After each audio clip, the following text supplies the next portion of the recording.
Ladies and gentlemen, thank you for joining us here this evening for our coverage of the 2018 Tom Estes Memorial Tag Team Tournament presented by Action Pack Wrestling in Chester, South Carolina. I'm Redbeard, and I'm joined tonight by my co-host, Michael Elliott. Thank you, Redbeard. I know it is your pleasure to be joined by myself, to be sitting next to me here while we cover this amazing event here at Action Pack Wrestling. This is the Tom Estes Memorial Tag Team Tournament, the 4th annual Tom Estes Memorial Tag Team Tournament, Redbeard. We got a huge night of action. 8 teams are entered into this tournament. And guess what? Not only if you win it, do you win the prestigious Tom Estes Tournament, you will also be the Action Pack Tag Team Champions, or as the Gymnasty Boys would say, Yampions. Champions, that is true. Anytime the Gymnasty Boys are in the ring, those tag team titles will be on the line, so make sure that you're paying attention to that. And we'll be getting underway here with them in the opening contest. We mentioned there a moment ago that the Gymnasty Boys will be putting the tag team titles on the line every time they're in the ring, and guess what? They drew the first match of this tournament here, and they will be challenged by the fairly new tag team of Filth, that being the combination of classless Mason Miles and Mr. Sleaze. Talk about filth. These two guys have come together. They've bonded over their classlessness and how sleazy they are. There's no better way to bond. It's filthy. It's a filthy bonding experience these two guys have had together. Genuinely, I could not think of a better name to express those two men. And here you see the introduction of the Gymnasty Boys. Timmy Lou and White Mike have been running roughshod all up and down the East Coast here recently, gathering and collecting those Yampionship titles, as they like to call them. Both of these gentlemen were very well off in the singles competition, but since joining together as a tag team, they have made waves all over the country. Not only are they the current and reigning and defending Action Pack Wrestling Tag Team Champions, they are former Fest Wrestling Tag Team Champions.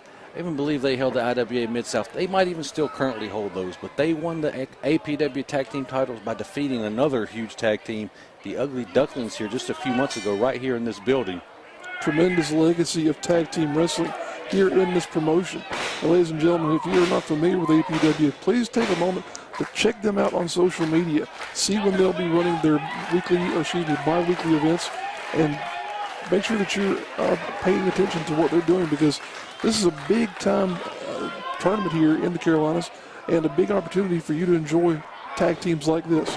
And now we're underway here. Collar and elbow tie-up leads into a go-behind there by Timmy Lou. Now, going back and forth, trying to jockey for position is Mr. Sleaze. The most sleaziest man in all of professional. Oh, getting sleazy himself is Timmy Lou, grabbing the suspenders of Mr. Sleaze and smacking him against his nipples there. Now, Timmy Lou taking Mr. Sleaze there to motorboat Mike White. White Mike, excuse me, the Sultan of Staying there. We are all kinds of miscombobulated here, folks, with what's going on here. And White Mike building up ahead of steam. What's he going to do here, Michael? Oh, no. Just poked him right in the mouth. My goodness. Almost went too deep in there, White Mike. Very untraditional offense that you'll see on display in this match for sure. When you have 4 men of this sleaziness and deepness, whatever you want to call it'll get you a little tongue-tied. Just a backhand there by Mr. Sleaze trying to show. Oh, wow. Timmy Lou. There's your receipt, Mr. Sleaze. Now Timmy Lou firmly in control, delivering a series of right hands. He shoots Mr. Sleaze off there into a hip toss. And Timmy Lou Retton is wrestling's only male gymnast. That's right. He was Mr. 500 there in the previous edition of the PWI 500. That'd be the 2017 edition. Huge double hip toss there. Classless Mason Miles in. Rana's his own man there. That's not going to help. And the Gymnasty Boys have filth going backwards here. White Mike in there with a side headlock takeover. Showing classless Mason Miles. Oh, what's this? Wet oh, Willie! No. Oh. Wet Willie! Oh, no. And if White Mike spit into a petri dish, he could start a new civilization. So I don't want to know what's in Mason Miles' ear right now. My goodness. White Mike's certainly a charismatic individual, an interesting character here in the Carolinas. Fans go crazy when they see this man. As you said earlier, Michael, he Now just spanking. Oh, wow.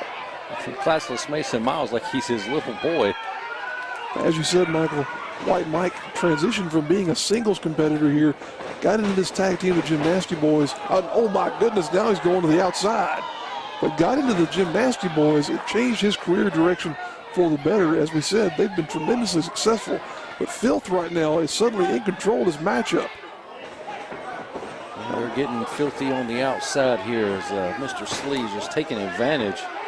Referee's got in control here. He's trying to admonish Timmy Lou, but not being able to get too much of the way of control as Mr. Sleeves now drops a hammer on White Mike.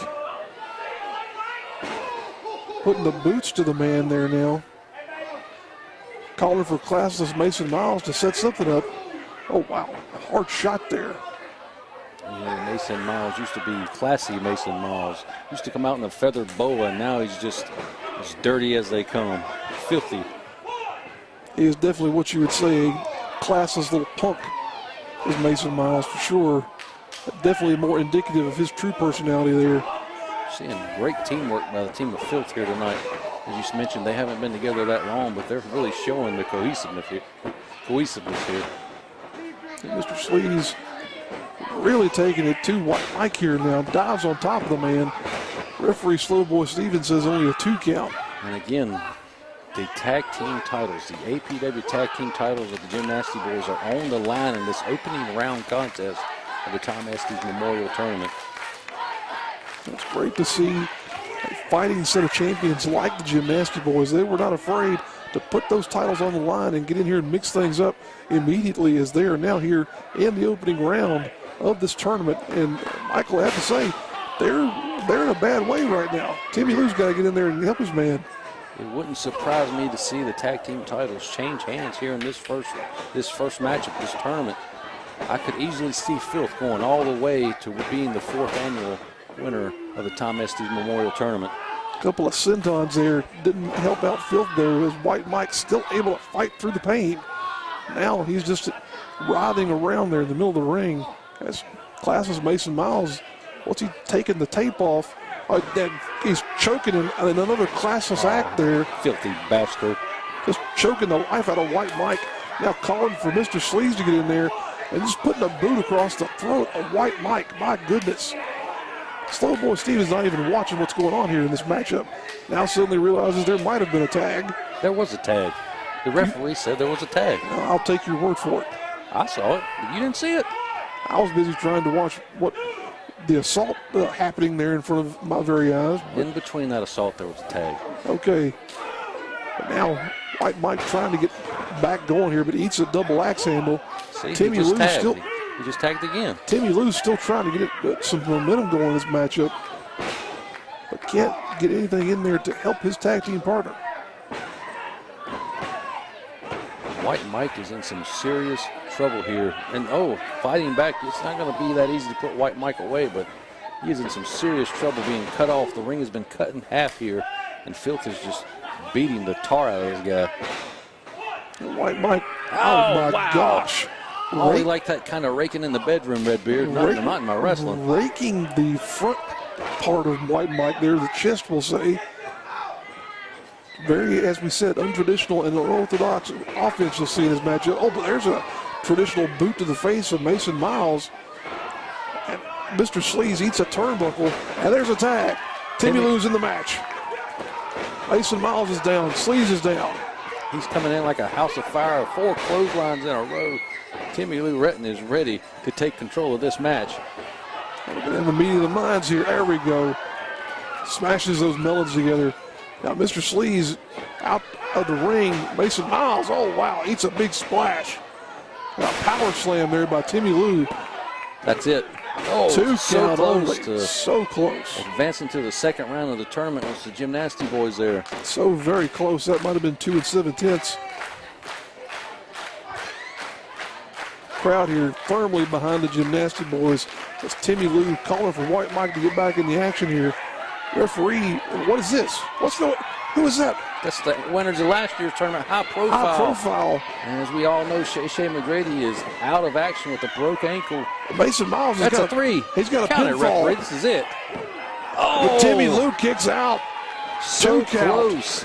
Ducks under the clothesline. Oh, Good God, that was a clothesline. it's a lariat, you might as well say. Now White Mike in there. Double team assault. A super bacchiotomy from the Gymnasty boys. That puts Mason Miles away.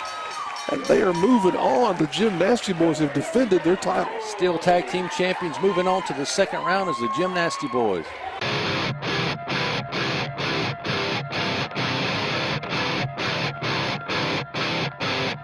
Ladies and gentlemen, here we are again. More first round action in the Tom Estes Memorial Tag Team Tournament. We've got a very experienced tag team in the Soul Patrol, Dion Johnson and Sweet Dreams, taking on a sort of a new team of two big bad dudes, and TJ Boss, former APW heavyweight champion TJ Boss, and Jacoby Boykins, man. These are two guys I would not want to run into in a dark alley, so to speak. There's some big boys in this ring right now.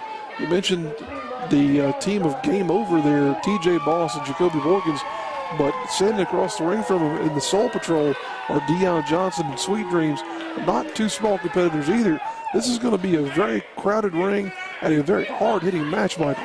If you got to go with the experience in this match, you're definitely going to go with the Soul Patrol. They've been teaming. Uh-oh, Mama's house is getting fired up. TJ Boss is getting Mama fired up. Somebody give her a pill. Maybe two pills. Put her in the ring. Get her in the ring. Train that woman. My goodness. But again, as I was saying, if you're going to go with the experience, you got to go with the Soul Patrol. They've been a tag team for the better part of a decade. Definitely appreciate the passion of our fans here in Action Pack Wrestling. Look us up on social media, folks. Take the time to plan out a trip to our arena here in Chester, South Carolina, if you've never been before. Running once every 2 weeks here, usually. And we're having several big events like this throughout the year as well. And the benefit of this venue is it's air conditioned. Yes. And they've got a great concession stand, so you're going to have a pleasurable experience when you come out to Action Pack Wrestling here in Chester, South Carolina. Did you see those nachos I had, Michael? No, you ate them very quickly. They were delicious. Now as we're getting underway here in this matchup, Sweet Dreams calling for the crowd to get behind them as if they weren't already. Dion Johnson doing a big wiggle there in the middle of the ring. He's drawn a tough task here of TJ Boss as they get this match underway. Oh, a sucker punch there from that. Dion. You're not going to find any man in this tournament that's more popular than Dion Johnson and his partner, Sweet Dreams, two of the biggest crowd favorites here in Action Pack Wrestling. And as you said, they are both wily veterans. As he showed young TJ Boss there, able to get that punch in right over the chin. He's telling senior official Ray Bourne that he needs to open that palm up, open up that fist there. Hey. Oh, Dion ducks it again. There you go. A double whammy. A series of fists there. A double ham hock from Dion Johnson, and TJ Boss he's feeling it there. There you see referee Ray Boring admonishing Dion.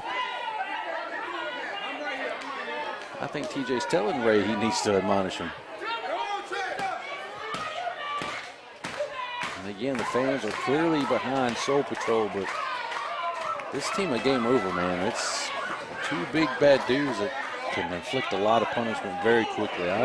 I think they're my favorites. I'm going to make them my pick to win this tournament. They're in excess of 500 pounds, the two of those men there, and the muscle mass alone would make them top contenders in this whole thing. You have to think, if someone gets a hold of you out of that tag team there, you're going to be in a bad way very quickly. Well, they're called Game Over because it's time to quit playing games when they show up on the scene. It's time to shut up and beat people up. That's why they're called Game Over. Well, the Alabama ambassador, Jacoby Boykins, he's chomping at the bit to get in that ring there on the outside. But for the time being, TJ Boss is starting to get control of this matchup here, waylaying Dion Johnson. Now look at that, just throttling the man in the corner. Now Ray Bourne's got to admonish TJ Boss here instead. Trying to choke the old school straight out of Dion Johnson is TJ Boss. Again, he was the heavyweight champion here in this promotion not very long ago until he sustained a very serious injury and had to relinquish the title. That's right. Oh, wow. Dion Johnson just a poke to the eyes there. Tagging in Sweet Dreams here now. headbutt right into the shoulder. Oh my God, a stiff right hand again. As we said, these two men are not small fries by any stretch of the imagination. Ready and willing to get in there and throw bones, as they say. Throw bones, but I've also seen this man right here, Sweet Dreams, deliver a Canadian destroyer. He is an agile man to be as big as he is. Seen moonsaults, as Michael said, Canadian destroyers, other high-impact maneuvers. Now, Jacoby Borkins still trying to get in this matchup, but TJ Boss is isolated on the wrong side of the ring there, you might as well say. Snap bears him over to Sweet Dreams. What's he trying to set him up here for? Sweet Dreams calling for is this going to be what we were talking about here a moment ago, Michael? I think he's wanting to show off his high-risk arsenal here tonight. Going up to the second rope here. Now into the high rip district. Sweet Dreams got something big in mind for TJ Boss. Whoa! Oh, no! Oh, wow. No one was home there. Off the top, but as you said, he missed clearly. High risk and no reward for that maneuver there. Sweet Dreams crashing and burning, and now Jacoby Borkins tags in. And that is the mistake that they were waiting to happen, and now it's time for game over to take control. Jacoby Borkins, such a thick man there in terms of the power that he brings into this matchup. Now just pounding the midsection. Oh, wow. Puts a huge shoulder into the midsection of Sweet Dreams, and there's another one. Jacoby Borkins has been around for about the better part of 10 years. He's recently just shown up here in Action Pack Wrestling and made a huge impact since being here. Aligning himself with Zuka King, and now alongside TJ Boss and Montana Black, they form the group Game Over. Oh, wow. And you are just seeing why the games are over right there with that huge shoulder block. Such a big man to get in the air like that and deliver a forceful impact, Michael. And just the strength to handle a big man like Sweet Dreams easily. Now TJ Boss back in there, just throttling the man across the middle rope. It's TJ Boss. Sweet Dreams is in a terrible way right now. Referee Ray Boring might as well be talking gibberish there. TJ Boss isn't even listening to what he's got to say. Well, he probably does sound like gibberish coming out of Ray Boring's mouth. That's all TJ Boss cares about is inflicting some pain and winning this match as quickly as possible, because if they win, they still have 2 more matches here in this tournament. It's something that these teams have to consider and to be prepared for. Just because you win your opening matchup, guess what? You still have 2 more matches to compete in order to win this thing. Oh, there's a boot. Still some life left in the body of Sweet Dreams, as we saw there. Oh! Comes back with a cutter there. A big, huge neck breaker. Now both men are down. He has got to crawl over and tag in Dion Johnson here. The Black Cat has got to get the tag. And there it is. Dion Johnson's in the match, folks. TJ Boss still in there, but now he's going to eat a series of lefts. Look at that, a big elbow. Oh, baby, if you wheel. Oh, right wow. to the outside Jacoby if you Borkins. wheel there, baby. Borkins just tossed the man out of there, but now going back and forth with Sweet Dreams. Is Sweet Dreams going to take a ride as well? Yeah, he's out there too. Oh, wow. Sweet Dreams delivers a shoulder between the ropes. Borkins just waylaying the man. Oh, wow. Sends him in the hard way almost. Sweet Dreams off and running. Oh, my God. No. He just put it on him right there. That's it. And the Soul Patrol has been eliminated by Game Over. Redbeard, I'm telling you, these are your winners of the Tom Estes Memorial Cup and going to be your action-packed tag team champions. I don't see anybody defeating Game Over here tonight. Hard to dispute that, but we'll see what happens as they move on into the next round.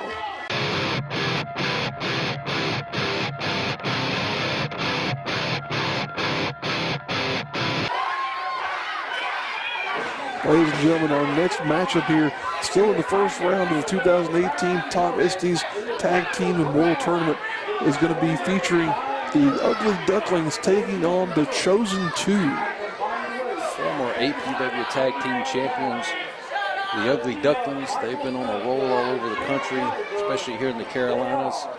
Just lost those belts a few months ago, like I said, to the Gymnasty Boys, but this is the Chosen Two. This is a new version of the Chosen Two. This is the first time I've seen these two together. Chance Riser, the Millennial. Look at that obnoxious sweater. The sweater, and who brings a latte to the ring, Michael? Millennials, man. They're always paying huge money for this overpriced, nasty coffee and avocado toast. I don't get it. That might have been $9 worth of coffee he brought to the ring there with him. It But As you see, no matter how much coffee he drinks, they're going to have their hands full with these two guys right here, and Coach Mikey, a very experienced team, one of the most in-demand teams in all of independent wrestling right now, the Ugly Ducklings. as you see, they're in the corner of the ring, the opposite to the Ugly Ducklings. Michael Spencer and Chance Riser sitting there, sort of mulling things over. Oh, the chosen poop. The chosen poop here now. Meanwhile, you have the eclectic combination of the Ugly Ducklings there, led by Coach Mikey. The Ducklings, Rob Killjoy and Lance Lude. Such an amazing combination.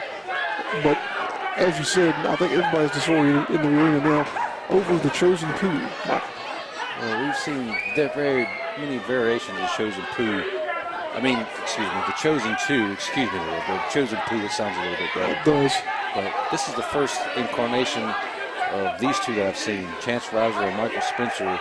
Normally it's Jacob Ryan in this role, and it's also been known as the Chosen Few with Tyler Gaines. But again, Chance Riser, first time I've seen him in person. Looking forward to seeing what the millennial, maybe this guy can wrestle. He probably feels entitled that everybody probably just laid down for him. Could be. I've seen him associated with various promotions up around the area of West Virginia and other parts of North Carolina. First time he's been in this part of the world. So we'll see what he brings to the tag team of the Chosen Few here. Oh, God, that's such an obnoxious, ugly sweater. Thank God he's taking it off. And we'll see what he can do as he's going to be in the ring, starting things off with Rob Killjoy, off-kilter Rob Killjoy. You might as well go with that in there. If you've never seen either of these two tag teams, especially the Ugly Ducklings, folks, you're in for a treat here as you see Killjoy prancing around there, doing his little duck waddle, maybe I guess you could say, Michael. Quack, quack. Quack, quack, indeed. Starting things off with the collar and elbow tie up here. Oh, that collar and elbow tie up probably offended Chance there. Probably he's probably so. offended right now. Well, you see he's got a hashtag on his knee, so he can tweet about it whenever you like to. I wouldn't surprise me if this man takes a selfie during this match. You know those millennials and their selfies. I would think that would be an immediate disqualification. There should be no disqualification for taking a selfie, but cell great phone back and forth action right here between these two men right now. Well, a cell phone is a foreign object, so would that be illegal? Taking a selfie, maybe if you smack somebody in the head. Probably so. But back to the action here, though. Rob Killjoy in command thus far. And we'll see what he's got in store for Riser now. He hits him with a go behind. Got a bit of a gut wrench there. Rob Killjoy very in tune with the lucha stylings and also the traditional mat grappling here as well. You wouldn't think of that to look at him necessarily, but Killjoy is one of the most well-rounded competitors that you'll see in this area. Such a diverse combination of offensive possibilities that he brings into a match. He's currently being outmatched here by Chance Riser right now. Taking it into a wrist lock is the millennial Chance Riser. Watch this now. Flipping his way out of that maneuver. Putting Riser on his back. Again there. Now what's Killjoy got in mind? He's about to quack, I think. Nope. Building some steam. Rolls out of the way. Goes for a pinfall. You can't do that to a millennial. That millennial got a bridge there. Killjoy with a backslide. 2 count only, says referee Slowboy Steven. Off the middle rope and throws him right over. Oh, drop kick. Fast-paced action here by Rob Killjoy. We're going to see if Riser can continue to keep up with him. As you see Coach Mikey there getting the crowd behind him. Fast-paced and action-packed wrestling here going on here tonight in the Tom Estes Memorial Tournament. Opening round here. It is not false advertising when they call the place action-packed wrestling, because that is more common than what you'll see of anything else in this building. Action-packed wrestling for sure. Now in the ring, Michael Spencer trying to make some progress against off-kilter Rob Killjoy. Killjoy with a nice hip toss there. So far, not much progress. Nice arm drag there, Ricky Steamboater style. Ow, ow. You can't pinch a millennial. He's fish hooking him right in the mouth. Fish hooked. Wow. Now bringing him over to get Lance Lude into the matchup here. Lance brings a much different thing to the contest than Rob Killjoy. much more of a high flyer in a traditional sense of a cruiserweight. Probably only weighs $150. If he's over that, it would completely surprise me. But he is one of the toughest wrestlers I have ever seen here in the APW arena. He is a real cannonball, folks, whenever he gets his momentum built up there. But he's having a bit of a hard way with Michael Spencer. There's a blind tag by Rob Killjoy, though. Going to see some double team offense here, I believe. Oh, wow. Big drop kick. Look at these two going, folks. Talk about fast pace. You don't know which duck's hitting you. A blur of ducks, you might as well say, Michael. Michael Spencer is a product of the 5-Star Pro Wrestling Academy out of the Greensboro area, but he's not faring too well here tonight. Oh! Big As shot. you see the portrait of Ric Flair in the background there. Here in the Carolinas, you get the woo. Only appropriate to see the nature boy there. And what is Killjoy doing now? Oh, wow. Delivering another bear chop right across the chest is Killjoy. A little bit of spit there just for extra measure. Plants him with a body slam there in the middle of the ring. Tags in Lance Lude. He's going up for some big-time offense here now.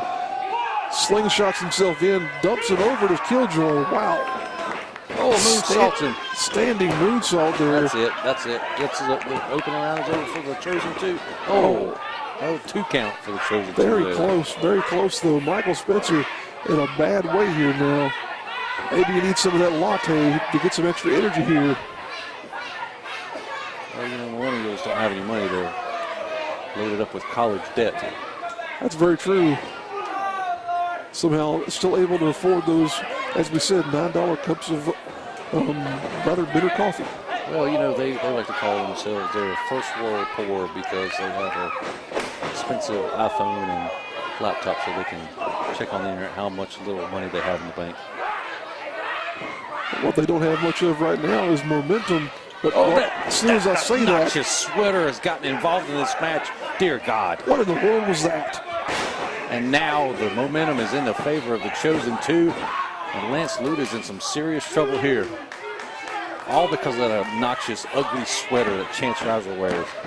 Tripping up Lance Lude. And now Michael Spencer is taking full advantage of this.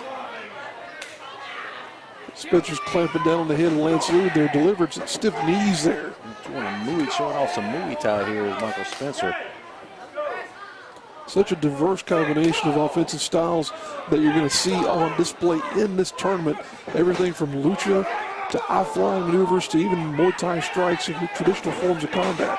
Their Riser's in for a pinfall. Only a 2 count, though, so the referee, Slow Boy Steven. He looks like he's about to cry that he didn't get the 3. Maybe he's got a tissue there, or he can go grab his whoopee in the back, possibly.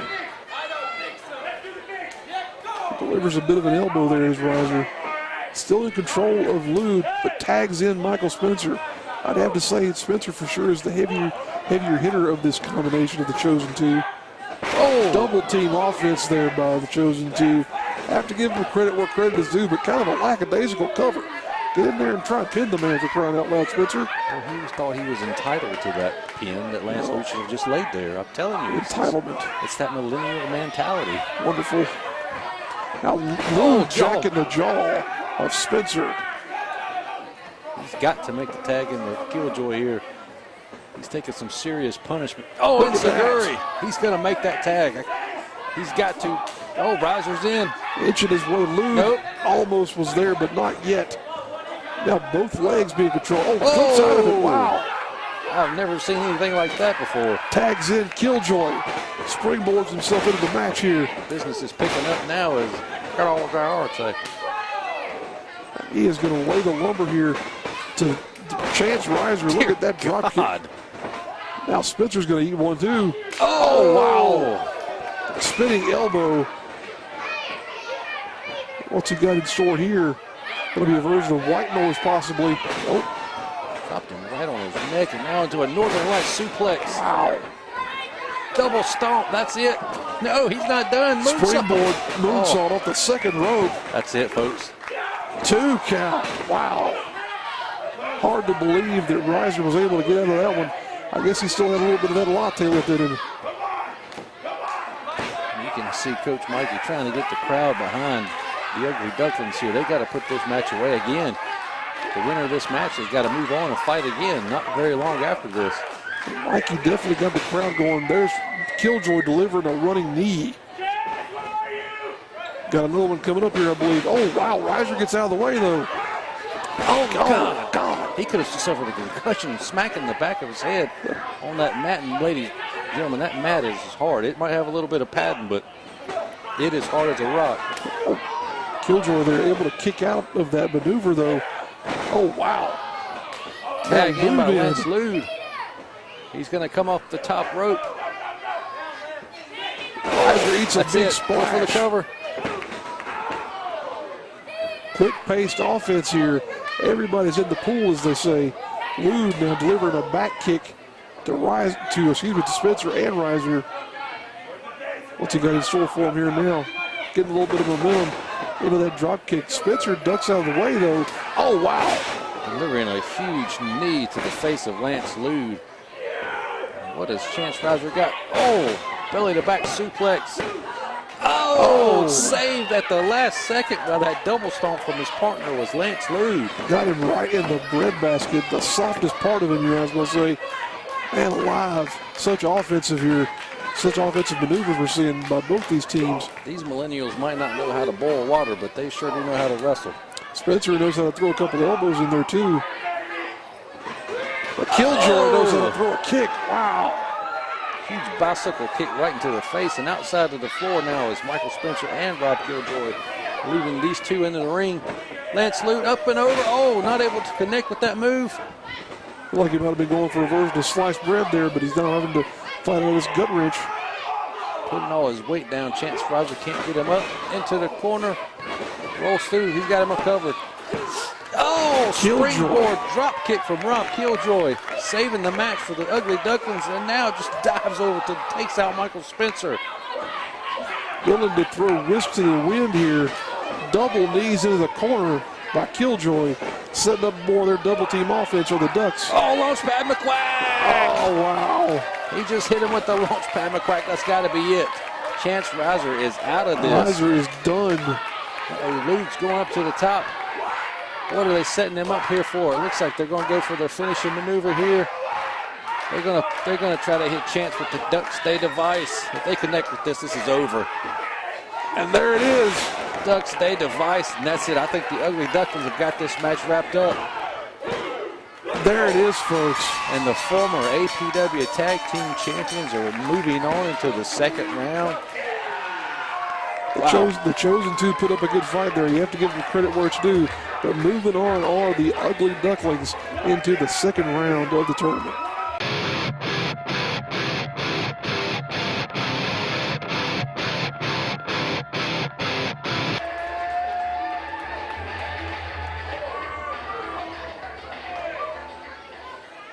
Ladies and gentlemen, J.D. Drake is out here with a microphone. Mysteriously missing is his Lethal Enforcers tag team partner, Anthony Henry.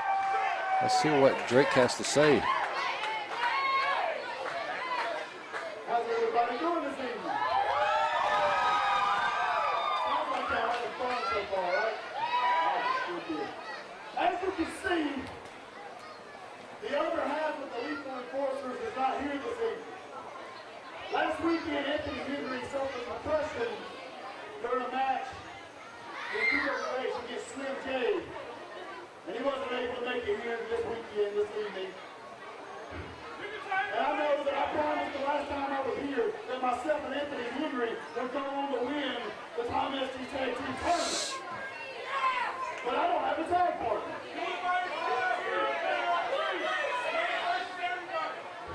So, I racked my brain. I tried hard to find somebody that could replace Anthony Henry.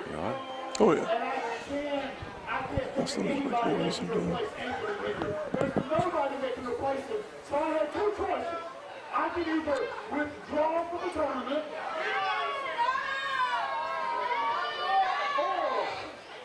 or it could be James Drake and the APW Chester faithful, each and every one of you, with your support. I will do this on my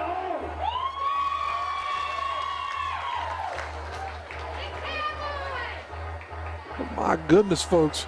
There you hear it. James Drake without a tag team partner as Anthony Henry is injured, having suffered a concussion. But James Drake still willing to continue on this tournament by himself. That's brave of him and very courageous, but here comes his opponents if he's going to attempt to do that. The best Bubba's of Billy Brash and fully gimmicked Ethan Case. He's going to have his hands full if he thinks he's going to take these guys 2-on-1. As brave of a man as we know James D. Drake to be, I cannot say this is a good decision. He's going to be in there by himself against these two men, and then assuming he's able to win, what then, Michael? Who's he going to be challenged by at that point in time? As we've seen, he'll either be facing Game Over, the Ugly Ducklings, or the current APW Tag Champions, the Gymnasty Boys. But I don't think it's very sound on the part of J.D. Drake to be trying to win a tag team tournament as a singles. As we discussed here earlier, the conditioning of these men is going to come into play here because you're having to fight not once, not twice, but 3 times in order to win this tournament and to become the new APW Tag Team Champion specifically. But we'll have to see what goes on here. Drake may have more guts than he does brains here on this night. First off, I'm going to quote the great philosopher, Mr. Christopher Jericho, on behalf of everybody here, Billy Brash. We wish that you would just shut the hell up. Oh.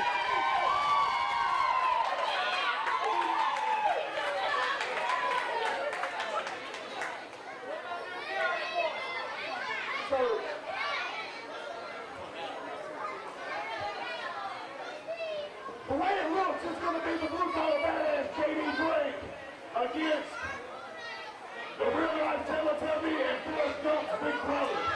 Oh, my goodness. So, do you want me to withdraw from the tournament? Do you want me to beat the hell out of them? Withdraw? Fight them? I like that answer too. I feel like I'm beating both of you punks. There you have it, folks. J.D. Drake not backing down from this challenge whatsoever.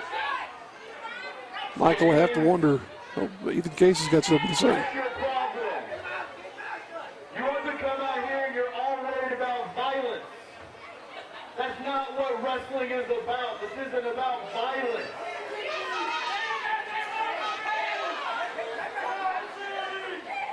The best Bubba's are not about violence.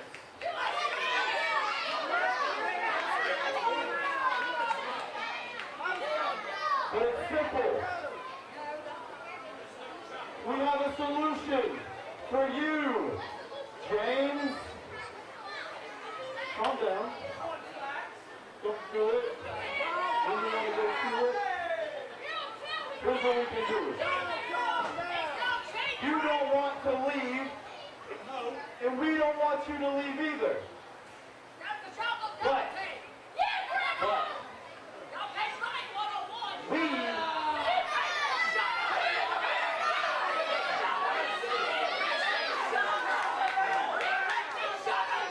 Sir! Calm down, sir. Calm down. There's no need for you to get so upset. Mr. Margaritaville, I need you to calm down. Please. Here's what we can do. We will let you advance in this tournament. All we want is that.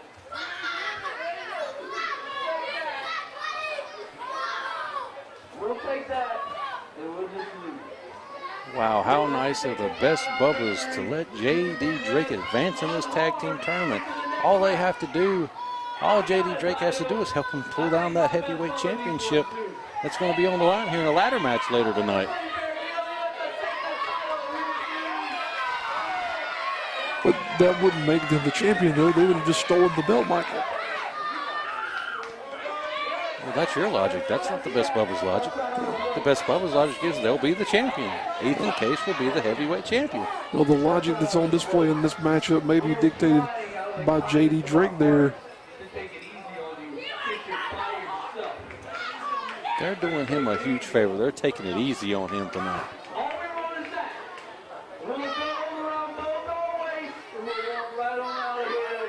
You can win this stupid little cup, and we'll call it a day. Current champion Zuka King may not like that maneuver there either.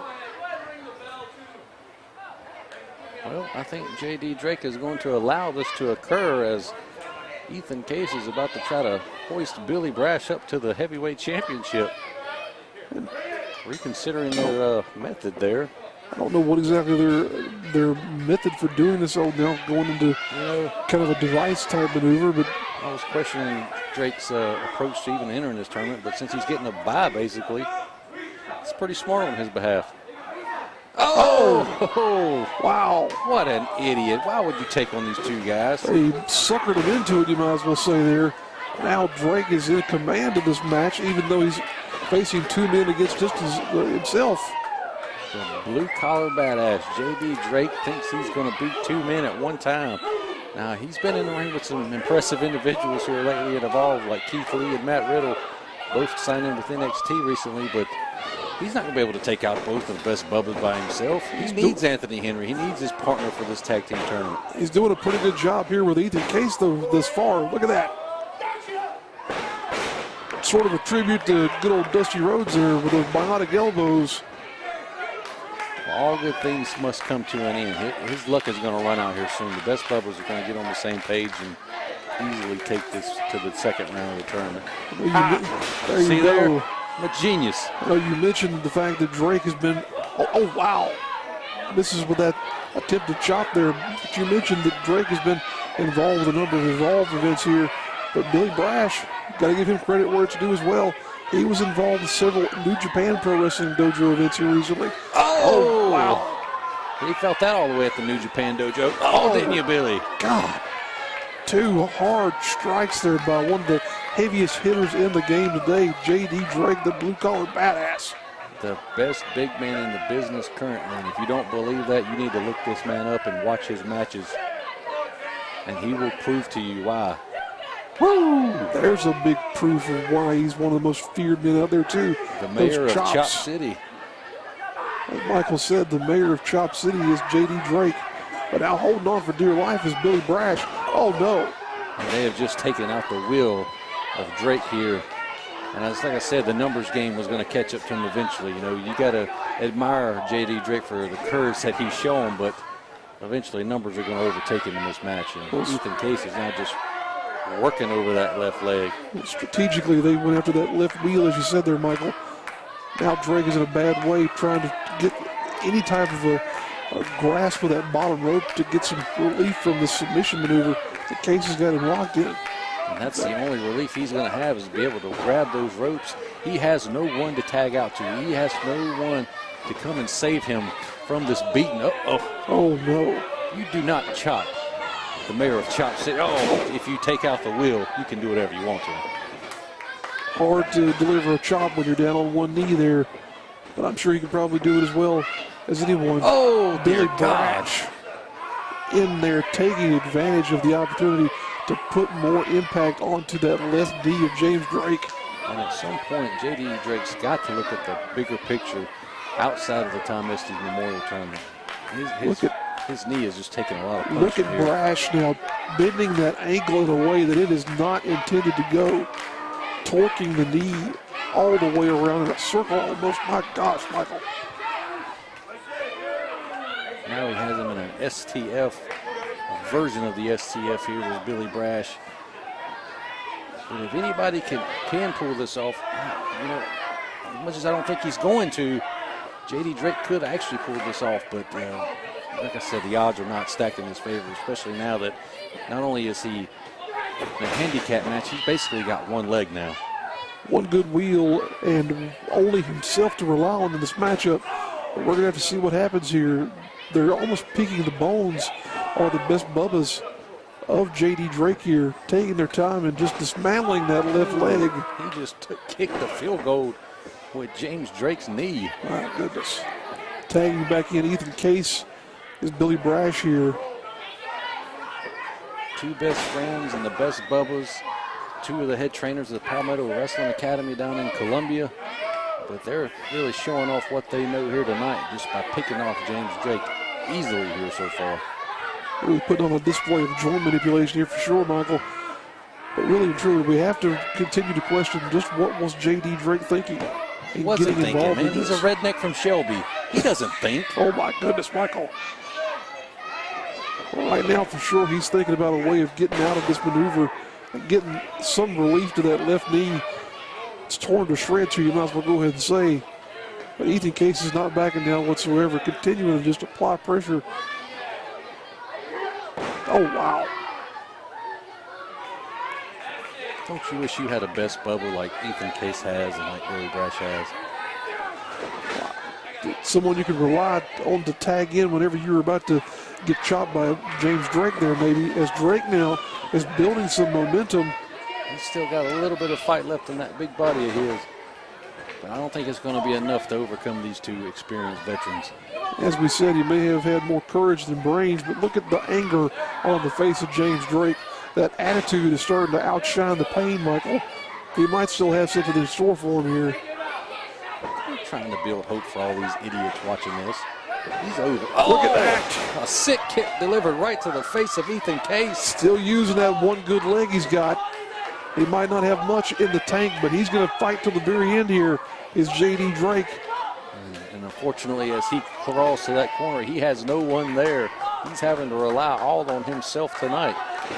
What a depressing feeling it would have to be to look across and expect Anthony Henry, but no one is there. But it doesn't really matter right now because he's delivering some pain to Billy Brash. Wow. Spins him right and drops him, flapjacks him right on his stomach. There's no lethal here tonight. It's all enforcing, and James Drake is really starting to enforce it here tonight. The adrenaline will make you do some crazy things here, and he may be living off of it right now. Oh! He's got one for Ethan Case. Here it comes. Oh, wow. Just delivering running chops. Probably the stiffest chop in all of professional wrestling belongs to that man right there. Ethan Case gets out of the way there, though, and there comes Billy Brash. And Case in again. The number game catches up to James Drake. A bulldog. Brash in with a senton. Just when you saw a ray of light, it was shut out by the best bubbles. What you were saying there, Michael? Only a 2 count. Drake is still in this. Brash is beside himself. Looks like they're starting to show a little bit of signs of worry here as they. Oh, wait a minute, wait a minute. There is some concern there. No. They're best bubbles. They've got this under control. Don't worry. Redbeard, you're too optimistic for this Drake fella. The best bubbles are going to take care of business and move on to the second round. And, I picked game over, but. To their benefit, they're able to get in there and do as they please with Drake. They can take their time if they want to. Ref Rich not doing too much to try and admonish them. Should only be one man in there now. Drake fighting them both off, even though they perched him up there on the top rope. I don't think Case has got enough strength in him to get him up there. Not by himself anyway.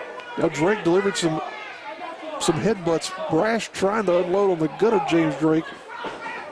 And the fight in James Drake is endless here tonight, it seems to be. Case was going for that iconoclast he's known for, but there's a right hand by Billy Brash. Oh, this is it. Gets him in a fireman's carry. Fights out of it, though, does Drake. Spinebuster. Jesus. Living up to that enforcer name is J.D. Drake there with that huge spinebuster. He can barely stay. Oh, wow. He can barely look like he can keep much weight, or he was playing possum there. He had enough wherewithal to deliver that DDT. But you can see the frustration on the face of Drake there, as he doesn't know what he's going to have to do to put these two men away in this here match. He's pointing to that top turnbuckle there, though, Michael. That is not very smart. On one wheel to try to go up to the top rope. Brash got him down pretty quickly there. Oh, and he even had a fistful of tights there. Oh, no. Series of running kicks by the best Bubbas. That's it. That's an illegal pin combination there, I would say, but still only a 2 count. And look at the face of the best Bubbles. They're frustrated. Look at that. Tremendous camera work on example here by our crew this evening. Getting in close and tight to deliver those action shots. just saw Ethan Case grab the wrist and hand of J.D. Drake and just snapped it back. I have to say, Michael, Drake has just floored me with the amount of courage that he's displayed in this match. Oh, wow. Miscommunication by the Best Bubbas there. That might be what James needs here. Oh, wow. Billy Brash, you see what he did? Shoved Case out of the way there to try and save him. Their Best Bubbas, he's trying to save him. Oh, back fist by Drake. Oh, no, he hit him with the drill bit. That's it. No, he's not going to win this match. 3 count. Case is out. Oh, dear God. What? The Best Bubbas are done, Michael. Billy Brash couldn't get in there and save his man. So Drake, by himself, won this matchup and will be moving on in the tournament. He's going to be moving on with a bum leg and no partner. Not looking good for him, but wow, what an impressive performance here tonight.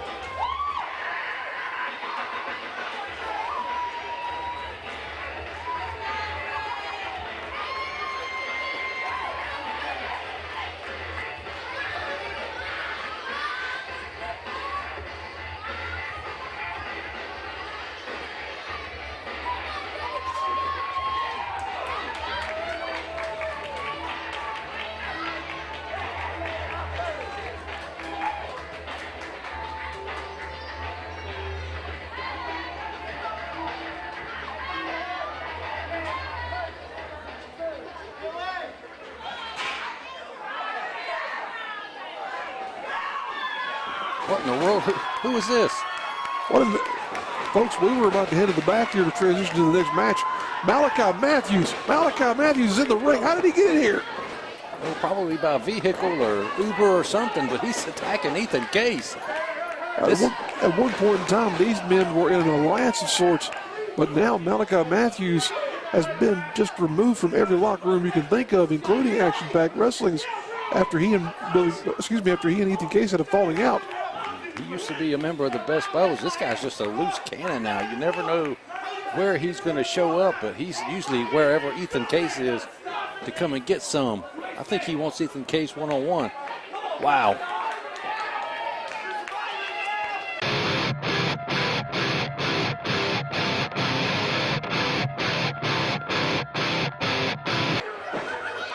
Ladies and gentlemen, this is not tournament action. This is a non-tournament match. A four-way match here between 4 up-and-comers and one well-established name here in Action Pack Wrestling. That's the Son of Light, Elijah Proctor, the Ninja, Brady Collins, the Southern Punisher, Big Country, and Movie Mike are about to all collide right here in front of you here in non-tournament action. Really going to be interesting to see who takes this victory in this matchup. Crazy combination of styles on display in this matchup here, Michael. Is that how he does that? I really don't know. I'll take your word for it. My word's not very good. Better than most.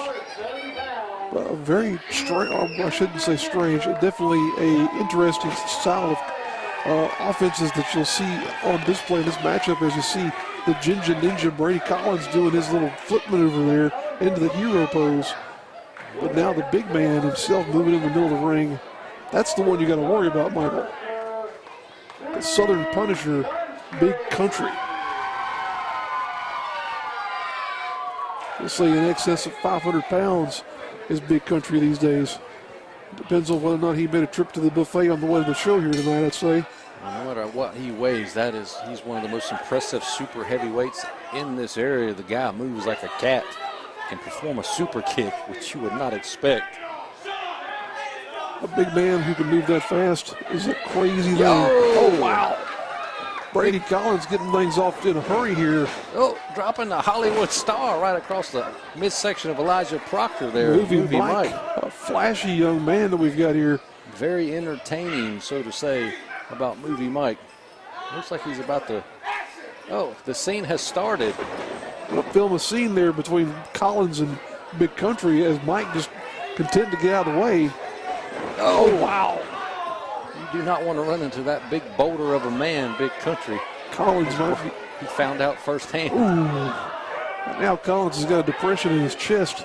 Collins might be giving away 250 pounds to this man. Oh, my God. This movie, Mike is directing the film right behind the back of Big. Whoa, that's, I don't think he wants to star in the film there, Mike. No. Movie Mike content to, we'll say, fix some things in post there. Add some special effects to this movie that he's producing tonight. Big Country did not think that was 30K, brother. Brady Collins is in a mismatch of epic proportions right here as he tries to make some kind of a dent in the armor of Big Country. And movie Mike taking a break from the film to help the Ginger Ninja here.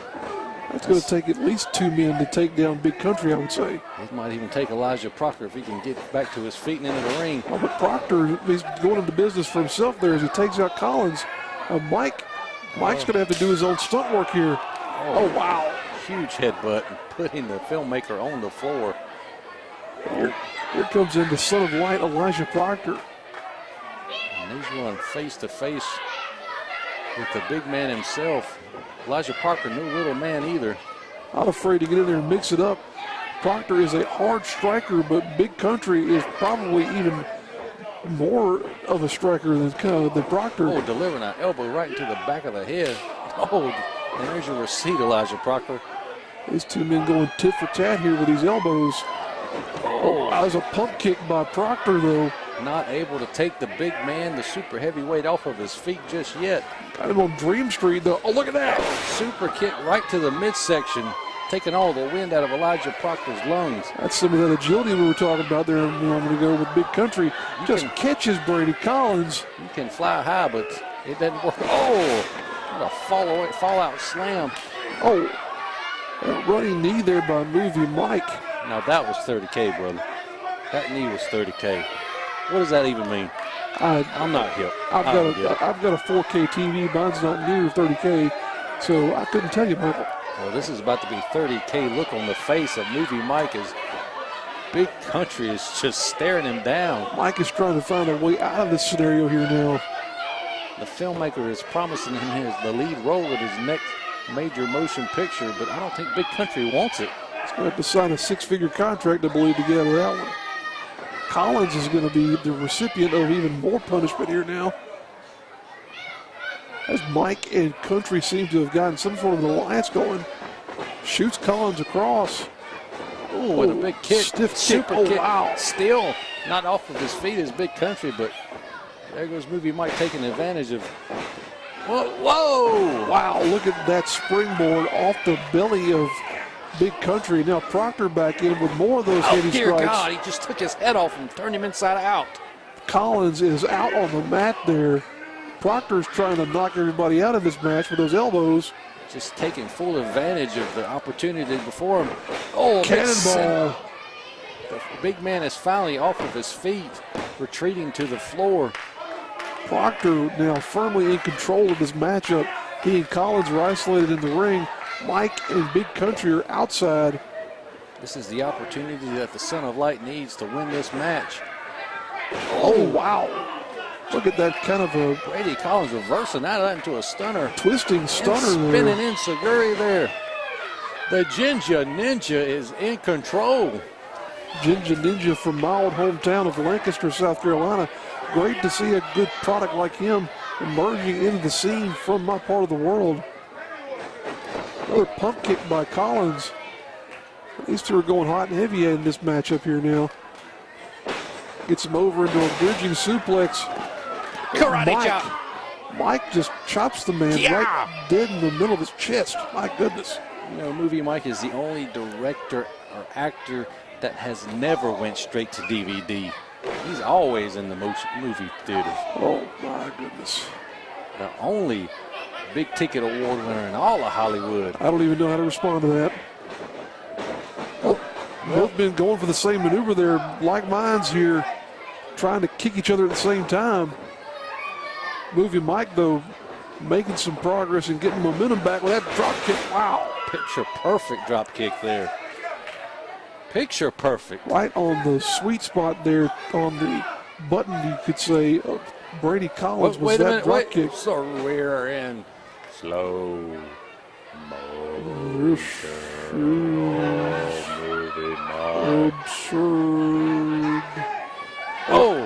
now we're back to full speed. Just like that. And he gives himself a round of applause because no one else in the audience sure did. You know, I hate to say that they didn't know what was going on, but sometimes the crowd just isn't smart enough to realize what's happening. But be that as it may, Movie Mike. Oh, wow.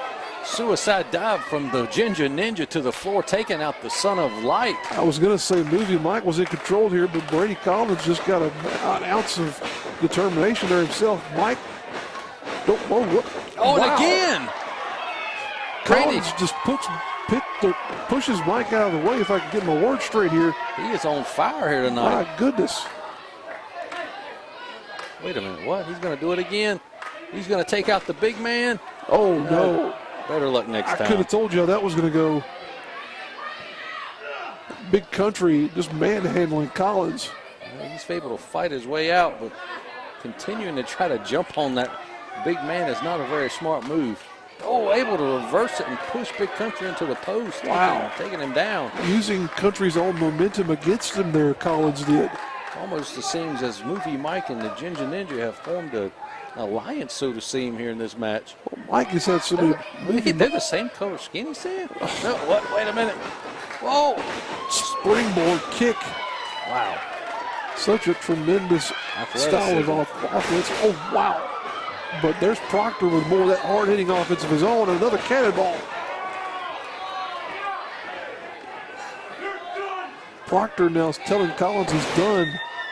Just flipping him out of the corner and going for the cover. Mike drives back in there. He wants to make an impact in this matchup, Michael. Not ready for the final cut. His Movie Mike. Oh, huge elbow there. Proctor's on Dream Street here now. Mike is in control. He might have had the first real opportunity of winning this matchup. Oh, whoa. Oh, wow. Never stop. You always wind up getting slapped if you stop. Overhand slap there by Elijah Proctor. Oh, he just hit him with the final take. That was the final take there. Mike's signature maneuver. All he has to do now is make that cover, and this match is over. What's Collins doing, though? Oh, wow. Amazing senton there off the second rope. Able to pull himself together at the last moment there was Collins. Here comes Big Country emerging Final back take in the again, ring. that's it. Oh, wait a minute, what? Oh, Country dear is back. God, this is not a man that you want to have his hands around your neck and head. My goodness, he's going to squeeze him like a pimple. Oh, no. Mike able to counter it, though. Look at that. Boxing the ears of Big Country. Oh, no. Oh, no. Sit out, choke slam. Oh, dear God. That's it. No. And Big Country is your winner in this four-way match here tonight. What an impressive victory for the Southern Punisher.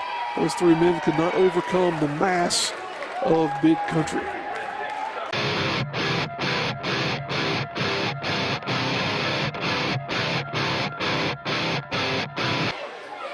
Here we are, ladies and gentlemen, second round action in the Tom Estes Memorial Tag Team Tournament. We've got the team, my team, to win the tournament and the tag titles. Game over. I think they're easily going to handle this this round. They're taking on one man, and that's James Drake. We were talking in the first round there, Michael, about the fact that J.D. Drake is by himself, and we wondered what team would he draw. And now that we see Game Over standing across from this ring, I have to say, Michael, I do not like Drake's chances in this whatsoever. He's got a bad wheel, as we were just documenting here a moment ago. And the fact that he's got to fight not one but two men who are in excess of 300 pounds, this may be the biggest test Drake has ever faced here. I wish him all the luck, but he ain't going to have much of it here in this match. He stands no chance against these two monsters. You can see the pain on his face there during his introduction as he moved around on that left knee of his. TJ Boss and Jacoby Borkins to the right-hand side of your screen there. They're just seemingly trying to determine who's going to have first crack at taking out James Drake. Oh, wow. Oh, and delivering that sick kick right to the face of Jacoby Boykins on one leg. Oh, Spine buster. Able to pick up the big man with ease, was on one leg nonetheless. Almost an end to this match before it really got started too much there, Michael. And these two men right here have a storied history here in action-packed wrestling. Feuding over that heavyweight title. Had a series of hard-hitting matches, which TJ Boss eventually came out on top of in a tables match. They have beaten each other from pillar to post in this building. Shed blood, sweat, and tears all throughout the action-packed wrestling arena. And now they are going at it hot and heavy once again. This time for the Tom Estes Memorial Tag Team Tournament trophy. Oh, wow. And you could just see the trophy slipping out of the fingers of James Drake after that clothesline deliver by Jacoby Boykins. Such a big man. All three of these men are huge who are involved in this matchup right now. I would say around probably in between 800 and 1,000 pounds worth of beef walking around in this ring right now between these three men. But look at the fight. Look at the tenacity of J.D. Drake. He may be wounded, he may be injured, but he is going to fight until they take all the fight out of him. They're going to have to wheel him out of here for sure, because that is what he's willing to give in order to try and win this tournament. Not very smart thinking in the long term, but no one said he's thinking long term here tonight. He's thinking about trying to win this Tom Estes Tag Team Tournament and the tag titles. Once again, as we said earlier, he may have more courage than he does brains on this night, but adrenaline and courage will do a lot for you in certain circumstances. TJ Boss and Jacoby Boykins firmly in control. I was going to say something along the lines of having the man isolated in their corner, but the whole ring might as well be their corner, Michael. They will do what they please. This is their playground. Man. They're here to beat the crap out of anybody that's across the ring from them, whether it be one man, whether it be two men, whether it be the whole locker room. These two guys are just badasses. They're going to win this whole thing. They're easily going to take care of this guy here tonight. J.D. Drake stands no chance. TJ Boss somewhat frustrated, though, at that tenacity, at that spirit of James Drake. Telling him to stay down, but that hard-headed J.D. Drake, he's not getting the message. You're going to start seeing that sort of injured wolf mentality coming out here with James Drake, potentially, where he's just willing to do anything that he can think of in order to try and stay in this matchup. Not much that he can do when he's got two big behemoths just attacking that knee, that target. He's got a target right on that knee pad there. They know exactly where to go, and they know exactly where to implement their game plan and to continue to damage that knee further. Jacoby Boykins lifting J.D. Drake all the way off the mat, delivering a strike with his entire weight there now. Double axe handle. You got to give credit to J.D. Drake, but God, he's stupid for trying to continue on in this tournament. Jacoby Boykins building up a head of steam. Good night.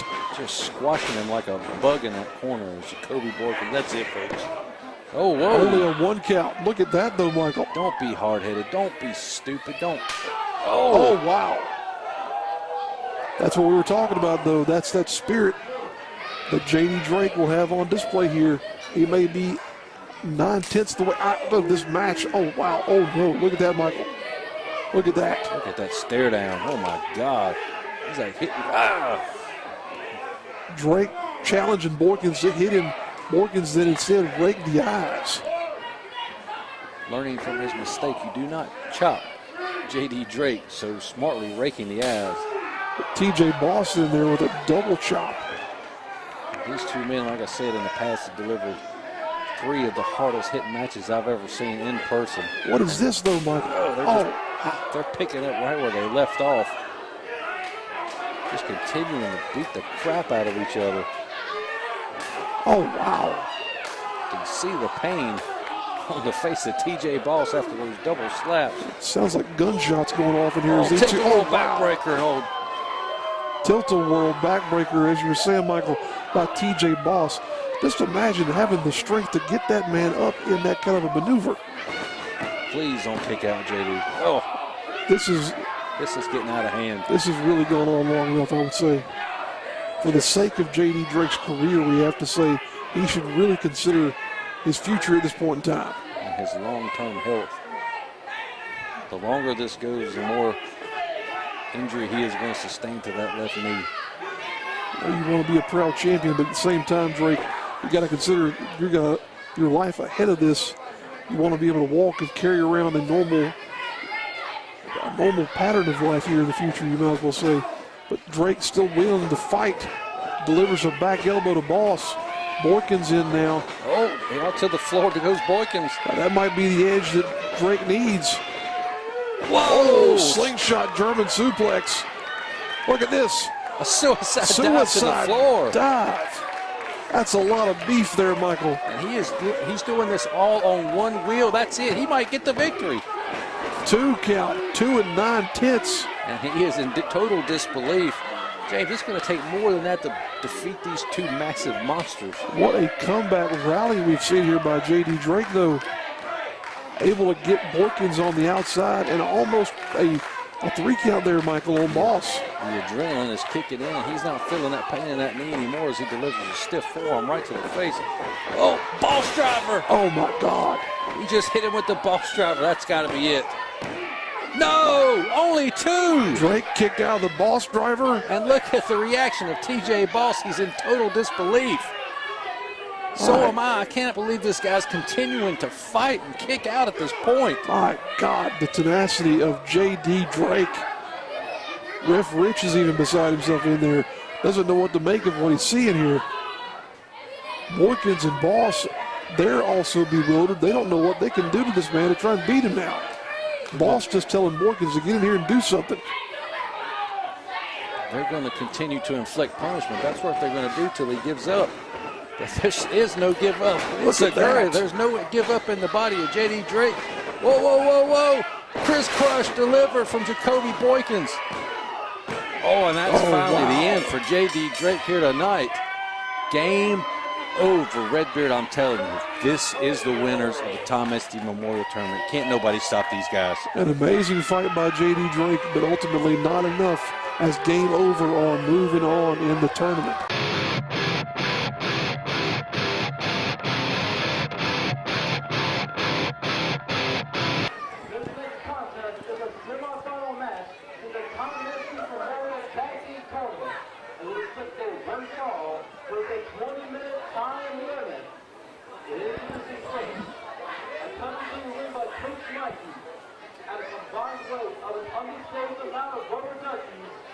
Collectively from ponds unknown, the team of Lance Wood and Ryan Kilgore, the Ugly Ducklings. Folks, we're continuing on here into the second round of the tournament as we see the matchup here between former champions and current champions as we're introducing now the Ugly Ducklings, and you're about to see, there they are, the current APW Tag Team Champions, the Gym Nasty Boys.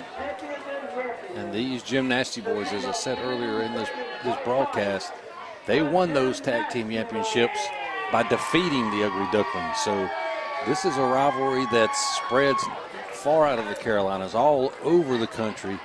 Numerous times have these two teams wrestled, countless times.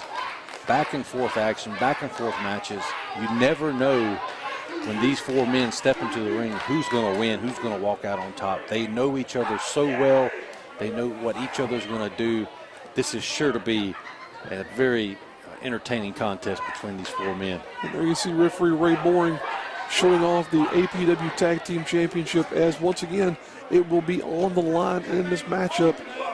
Whoever wins this tournament will not only be the winner of the 2018 Tom Estes Memorial, but also the coveted APW Tag Team Championship. The winner of this match is going to be moving on to the finals to take on Jacoby Boykins and TJ Boss, the team of Game Over. A frightening duo if ever there was one, Michael. But like I said, these 4 guys are tag team specialists. They've been fighting all over the country. This feud has spread around from the Carolinas all the way up and down the East Coast into the Midwest, everywhere. And it's been brought with rave reviews that people have seen these 4 men in the ring together. It's almost kind of reminiscent to me of the Midnight Express versus the Rock and Roll Express back in the NWA Jim Crockett days. Very much so. You hear stories of tag teams like that having fought all around the world, all around the country. And these these two teams, these four men, you could say, have done exactly the same thing. It's just when they get together, there's something about them all being together. There's electricity, so you know something exciting is going to happen when these two teams are facing off. And what a treat that we're getting this match in the semifinals here in the Tom Estes Memorial Cup Tournament. A lot of people thought this could have possibly been the finals. And, if anybody can defeat Game Over, which I don't think many people could, it could be the winner of this match. It's like catching lightning in a bottle, seeing these teams in the ring here at the same time. We're going to see what happens here as Killjoy and White Mike are opening things up for us. We're going to see some additional examples of what Killjoy likes to do in terms of joint manipulation here, I believe, Michael. Look at him working that finger and hand over. White Mike and Timmy Lou, they like to say that they're too deep. But White Mike might not be able to do that if he's dealing with a couple of broken fingers here for Killjoy. Do you care to explain what that means, Redbeard?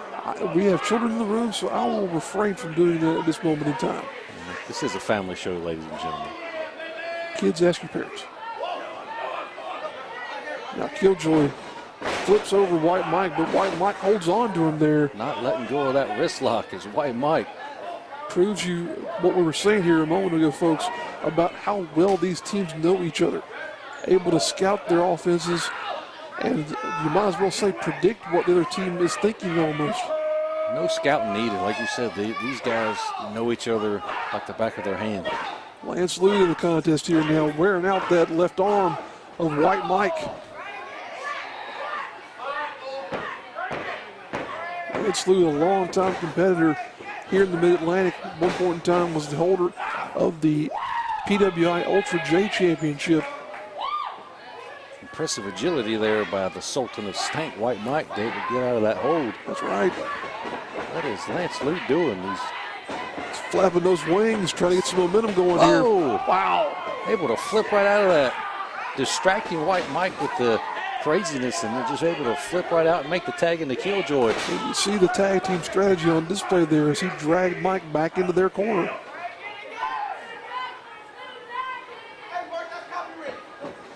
Oh, but now, just as we say that, Mike pushes Killjoy over into the gymnastics corner, gets Timmy Lou into the matchup here for the first time. And you know, the gymnastic boys are fun-loving. Guys like to have fun, but when they get in there and it's serious, these guys go and they go hard, and they're not afraid to take somebody's head off. Timmy Lou not afraid, as you said there, Michael, to get in and have a fight with somebody like Rob Killjoy. But these two, with their history of high-flying antics, they might be putting on a show for us. Whoa, wait a minute. This is 2018. What are we seeing this abdominal stretch? Oh, are they trying to kill the business? And early on in the matchup here, no less. But a hip toss there by Timmy Lou. Oh, with a Jack Briscoe-esque arm drag as Timmy Lou Retton. I bet many people won't get that reference. I was just thinking here, Michael, Jack Briscoe reference in 2018. We're trying to kill the business. You and I know what we're talking about, but does anyone else? And look at him just clamping those thighs and knees around the head and neck of Timmy Lou Retton. As he raises him up, you can see the pain on the face. Strong head scissors there by Rob Killjoy, but Timmy Lou going to try and bounce his way out of it. Well, he just slips right out. And tackles Rob Killjoy there, but Killjoy uses Timmy Lou's own momentum against him. Working that side headlock as Timmy Lou. Both of these teams seem to be a little bit cautious in their offense here. There's definitely a little bit of hesitance in what we're seeing here, Michael. They're trying to. Oh no! There he goes with that fish hook again. But as I was saying, there's so much at stake in this match. Not only is a spot in the finals of the Tom Estes Tag Team Tournament all up for grabs, but grabbed him by the beard. But the tag team titles are also on the line. And a fish hook in the face of Timmy Lou as Rob Killjoy again. My goodness. They're starting to let loose a little bit here. I think the action's about to pick up. I think the timidity is worn off there. My God. Series of chops. I think all the pleasantries are out of the way now, and it's time for business to pick now up. They're just going to beat the hell out of each other. That's what the fans here first. That's what the fans here paid to see, no less. Stiff shots by both men. Wow. Cuts him off right right where that elbow and back into the Jim Nasty Boys corner. Rob Killjoy is in no man's land, so to speak, right now. Timmy Lou tags in White Mike. White Mike got him some of that there with delivering a chop across the chest. Once again, you look at these two teams and the style that they bring, you would almost be dismissive of them based on the antics that they bring out here to the fan base. But you look at these four men at their base, and they are actually very talented, very hard-hitting wrestlers. And case in point, the series of chops that have been delivered here. He's crushed him on the top with that chop. And now White Mike is in a bad way as the family jewels just got rocked. Oh.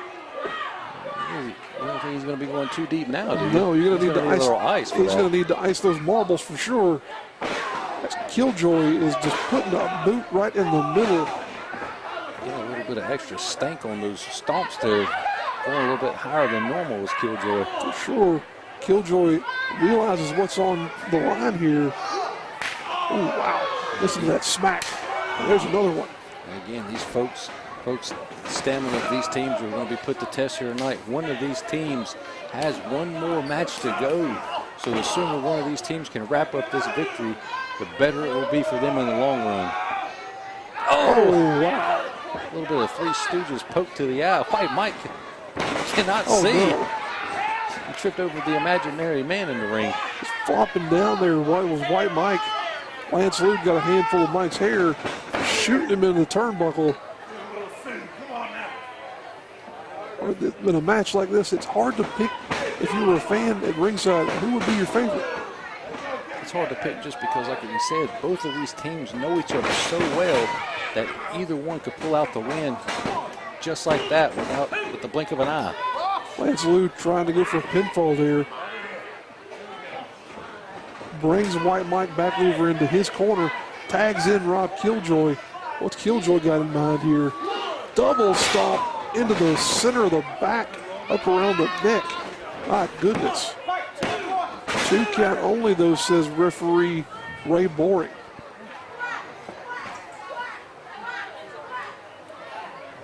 You have to, as we said there on multiple occasions, think about the conditioning of these men.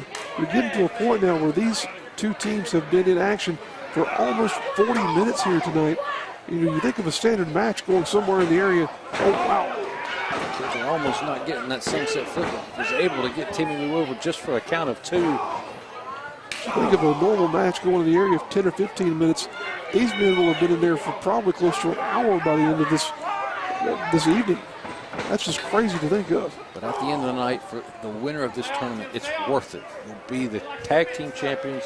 You'll be able to have the bragging rights that you are the 4th annual Tom Estes Memorial Cup winner. Killjoy went for that springboard there, but missed.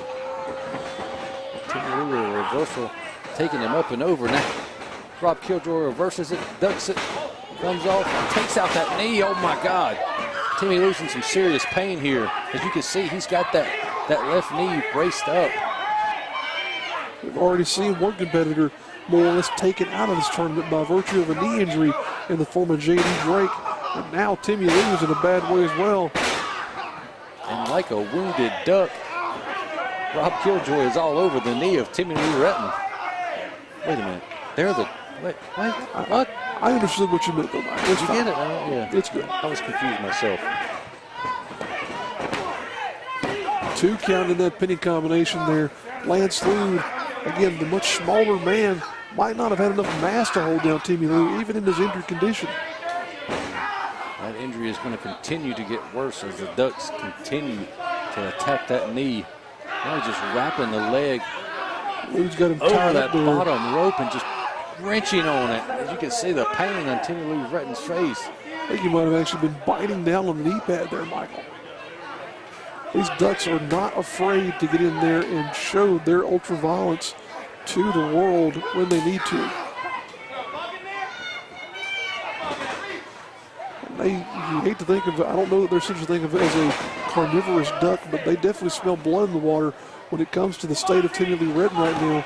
They're continuing to take apart that knee. They see the bread in the water. You know, the ducks eat bread crackers. That is true. Very good analogy, Mike. Get your facts right. I tend to think of things that bleed, but You know, that's just me. That's only when you go too deep. And as you can see, Killjoy keeping Timmy Lou that knee wrapped up and just pressuring on all the joints and all the ligaments.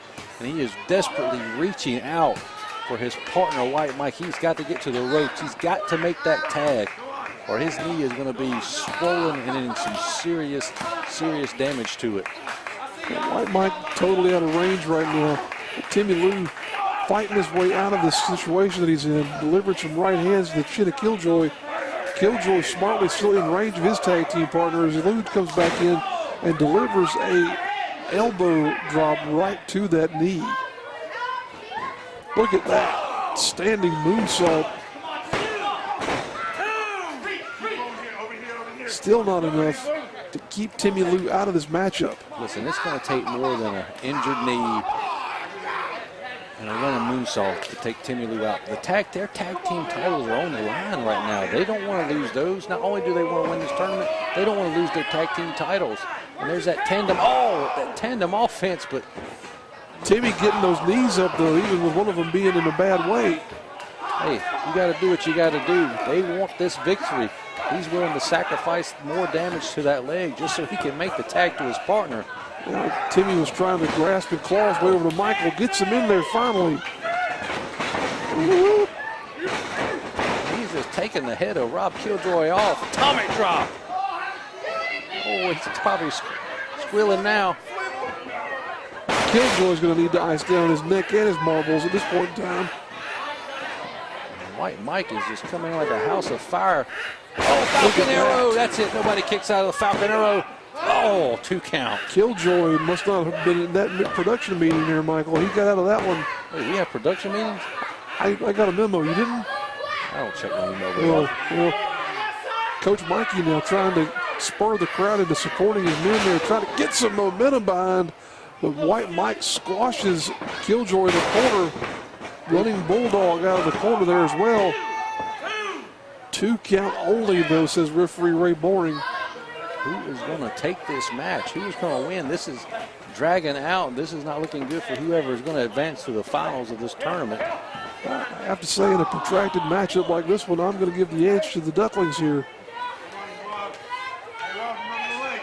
Both teams giving it their all here to win the Tom Estes Memorial Tag Team Tournament and the tag team titles. Did you see what Killjoy did there, though? Instead of trying to chop the man, he's going for that knee. But now look at Timmy Lou. He's just pissed off. He's going to, oh wow, Now but he's feeling suddenly, the effects of the slaps. he suddenly realized what happened there. That knee gave out on him. Coach Mikey trying to keep Rob Killjoy's mind in this ball game. You know, a lot of people discredit Coach Mikey, but he's another set of eyes out there, always offering advice, giving his thoughts on how his Ducks can win these matches. And Killjoy again taking a cheap shot to the knee of Timmy Lou as he exits the ring, even while he's down. This is pretty much 2-on-1 now that White Mike is in the ring. Timmy Lou is on the floor. He's out of this. He's not even on the apron. White Mike eating a couple of forearm shivers there from Killjoy. There's a boot. Killjoy trying to reach for Lude, but nowhere near his corner is Killjoy. What's this now? Whoa, monkey flip. Oh, monkey flips him right across the ring with that momentum off the top rope. Puts him right on his tailbone. Timmy Lou is crawling to the top. White Mike is making the tag, but Killjoy needs to tag in his partner as well. He's been taking a severe beating himself. Here comes Lude. These 4 men have just worn themselves almost down to nothing during this matchup, Michael. White Mike getting shoved across the ring by Lude. Wow. I think we were just informed that there's only 5 minutes or so left in this match. We're getting close to the time limit, the 20-minute time limit for each of these matches. Oh! Lance Lude showing those high-flying maneuvers off. What you got in store for him here now? Sliced bread into the Timmy Lou, goes for the cover. Only 2. White Mike inadvertently delivering his opponent into a cover there. Oh, Lord, this is back and forth action. I can't tell you who's going to win. but it's not looking good for the finals. Both of these teams are just wasting all their energy here in this match, their stamina in this match, trying to put the other team away. Lou tagged in Killjoy, so Killjoy is the legal man at this point in time. Look at that. Oh, wow. Killjoy gets taken out by White Mike as Timmy Lou rolls out of the way. Again, all 4 men on the mat. White Mike first up, Lance Lou to the floor. Time is running out. As you hear, we're under 5 minutes in this match. Something's got to happen here. Something's got to give, Michael. Jim Nasty's another dual offensive maneuver there. Springboarding Killjoy off of the top rope. They have got, look at this. Who's coming out here? A high profile again, sticking their nose in the Jim Nasty boys' business. Well, for somebody with a broken leg, Shay McGrady sure does get along pretty well these days. And there you see Bill Dominic with that boot, that cast. Misses and trying to deliver a shot to Timmy Lou. Killjoy has that boot. Is he going to, oh, he takes out Shay. Is he going to use that boot against Timmy Lou? No. Oh, he drops it. Double clothesline, both men are down. We are getting close to that time limit. Well, we're going to have a draw here, folks. Somebody's got to get this victory.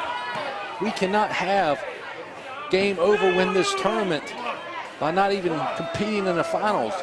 That would be an unprecedented turn of events, but certainly it can't transpire here now. These 4 men have done too much. They've given too much in this contest. Referee Ray Bourne to the count of 5, up to 6 now. All 4 men are still down, and we are running out of time. Lance Lou back in the ring here, trying to get Killjoy back up to a vertical base. There's White Mike. Ducks under a clothesline. Does Lou tries to go for a pinfall? Does White Mike? Oh, wow. Again. All 4 men are still out. Killjoy is up. Redbeard, to be honest, I don't even know who the legal men are at this point. I've lost track, but Killjoy's still trying to dismember Timmy Lou's knee. I want to believe it is Killjoy and Timmy Lou. He goes for the roll. Oh, reversal. Reverses. Somebody's going to get the 3. Nobody got it. 2 counts only. Oh, bicycle kick right to the jaw, and Timmy Lou goes down. Timmy Lou may be done. Coach Mikey is losing his mind out there on the outside. He's telling his Ducks they've got to go. They've got to hit it. They go for it. Launch pad McQuack. Lance Lou flying in the corner there. That's it. They just hit him with the launch pad McQuack. That's it. They've got to get the pin in before time runs out of this match. No. Timmy Lou kicks out. White Mike shoves Lance Lou into the pinfall. Dear God, who is going to win? Who's going to win this war of attrition here? This is the craziest thing I've ever seen, Michael. Going for a figure 4. It's Killjoy putting more pressure on that left leg of Timmy Lou Retton. This may be a last-ditch effort here by Killjoy trying to separate that knee. Just give it up, Timmy Lou. No. Cover and a submission at the same time there. My God, Michael. What is Timmy Lou thinking right now? He's thinking, I got to reverse this with a hold and get this pressure off of my knee and on to Killjoy. There it is. Flips him over. And look at this. Lance Lou holding White Mike out of the ring. I don't think Lou realizes what's going on here. White Mike now fighting him off, though. Look at this. He's got him in a cross face. My God. Killjoy just tapped the mat. Give up. Lou crawling back into the ring, though, smashes White Mike in the face. 3, 2, 1. No, come on. And Ray Boring is called for the bell. Come on. We appear to be in a time limit draw, ladies and gentlemen. You've got to be kidding me. This can't end like this. Give them 5 more minutes, for crying out loud. What's going to happen in the finals now? This is, I'm checking the rule book now, Michael, to try and determine what could be going on at this point in time. Rule book over there? Give me that rule book. They only gave us 1 copy. What does this mean for the finals? Did you find out? I'm still trying to determine. There's multiple indexes here. Do we have new tag team champions in Game Over? Are they the winners of the tournament and the tag titles without even having to pin the shoulders of the champions? What's going on here? I can't find anything. This scenario isn't even covered in the rule book. Oh God, here comes Game Over. What is this now? Game Over is going to come out here and waylay all 4 of these men. Look at that. Look at Borkins. Oh, he's hitting with the crisscross. Borkins just destroyed White Mike. Oh God, he's the boss driver on the Killjoy. I don't think there's going to be finals now. It might not matter if there was a winner of that previous match. Look at these 2 men. Timmy Lou just smashed. Now TJ Boss picking up Lance Lee with sidewalks. Oh, delivering the punishment. These 4 guys have already had it all taken out of them. Now just these 2 monsters taking it out of them even more. Ladies and gentlemen, I guess these are your tag team champions and winners of the tournament here. But what's Boss got to say?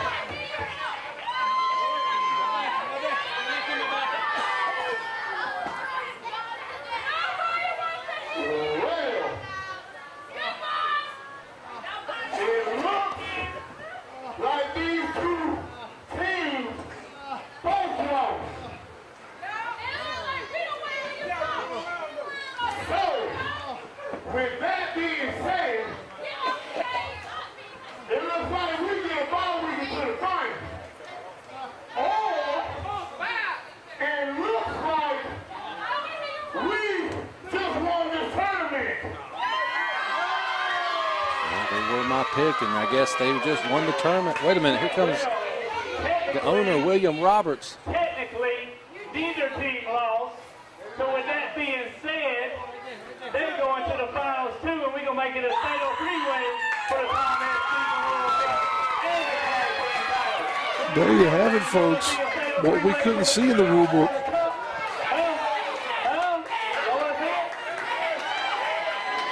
That wasn't in the rule book, Redbeard. He just made the rules up as he went along. Owner William Roberts coming out here and declaring that they will have a 3-way for the finals of the tournament.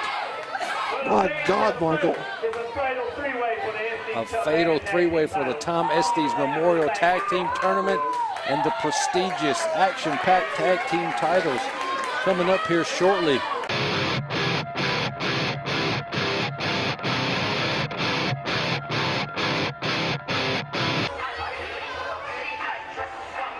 Ladies and gentlemen, it is now time for the action-packed heavyweight championship match of the night. And this isn't just any regular match. As you can see, champion Zuka King pointing up. One of these men is going to have to climb up a steel ladder and take that title down to win this match. As we saw earlier in the evening when the Best Bubbas were out here making reference to the fact that the APW Heavyweight Championship belt is strung high above the ring, they were alluding to the fact that we are having this ladder match here this evening between, there you see it, Kid Riot, the #1 contender, and a man who's been challenging Zuka King for a number of weeks here in APW. This match, folks, is personal. This has been going on, like Redbeard just said, for a very, very long time. Ever since TJ Boss vacated that heavyweight championship, it came down to the finals for the tournament for that belt, but to Darius Lockhart, the champion right there, Zuka King and Kid Riot. And ever since then, it's gotten personal between these two. Kid Riot's been calling out Zuka King ever since. You know, he even had the nerve to come out and ruin Zuka King's championship celebration by ripping his suit off. A la Ricky Steamboat did to Ric Flair back in 1989. And ladies and gentlemen, this is heated. These two guys hate each other. Zuka King is the champion. Kid Riot feels like he's confident enough that he's going to walk out of here tonight APW heavyweight champion. Kid Riot definitely feels as though he's due for an opportunity with that championship title, and he's got some educated feet, as you see here, Michael, delivering that leg sweep, knocking Zuka King down the ring. And if anybody can take that crown in a ladder match, it's Kid Riot. He's an athletic high flyer, and I think he's going to be a little bit more nimble climbing up those rungs than Zuka King. Zuka King definitely has more mass, but you might as well say that he is also the heavier hitter is Zuka King in this contest. So we'll see what goes on here between these two as this thing continues to progress and these two men beat the tar out of each other. Oh! Backbreaker across the knee there by Zuka King. Hard-hitting, impactful maneuver. Now putting the boots to the man. Zuka King, not only the heavyweight champion here in action-packed wrestling, pretty much the leader of Game Over. As you know, Jacoby Boykin and TJ Boss and the fourth member of the group, not here tonight, Montana Black, looking to go ahead and get that ladder involved in this match. Not taking long to get that steel ladder involved. Think of all the things that we've seen in terms of weapons and whatnot that have been introduced to professional wrestling over the years. A ladder has to be one of the more incredulous ones that I can think of, Michael. Zuka King just took the ladder right to the chest as Kid Wright is taking the punishment to him on the outside, ramming his head right into that guardrail. Well, you can think of all the various titles that have been on the line in ladder matches over the years. You can't help but you can't help but think of classic matches like those between Razor Ramon and Shawn Michaels over the WWF Intercontinental title. Things have been settled with these ladder matches for years, and these two tonight are going to determine who the new APW heavyweight champion is. And there you see Kid Riot laying into Zuka King. This action on the outside is perfectly legal, of course, in this matchup. And these two guys can go wherever they want. As long as someone pulls that belt off from the rafters, these guys could fight outside into the Napa Auto Parts store parking lot if they wanted to. The way to win is to climb that ladder and get that belt down, that prestigious action-packed wrestling heavyweight championship.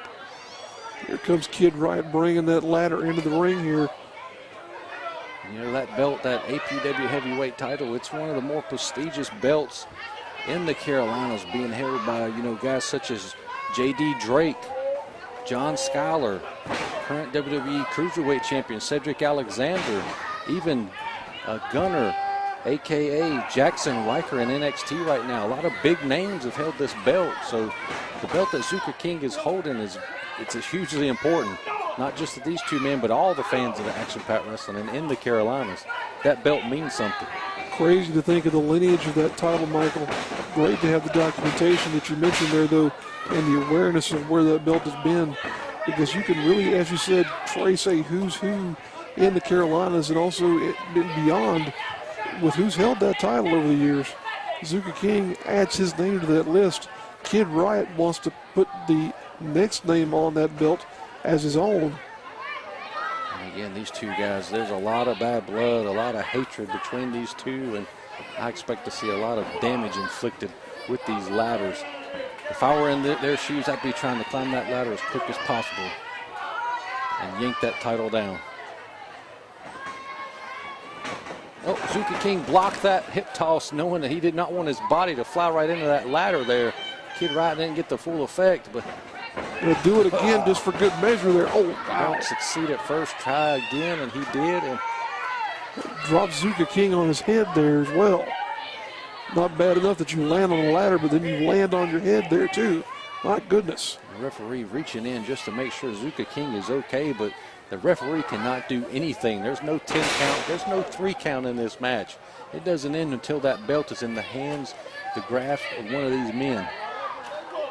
What is Kid Riot setting that ladder on top of the Zuka King? He's got bad intentions in mind here. Look at this. Springboards off the middle rope, lands on the ladder and Zuka King. My goodness, Michael.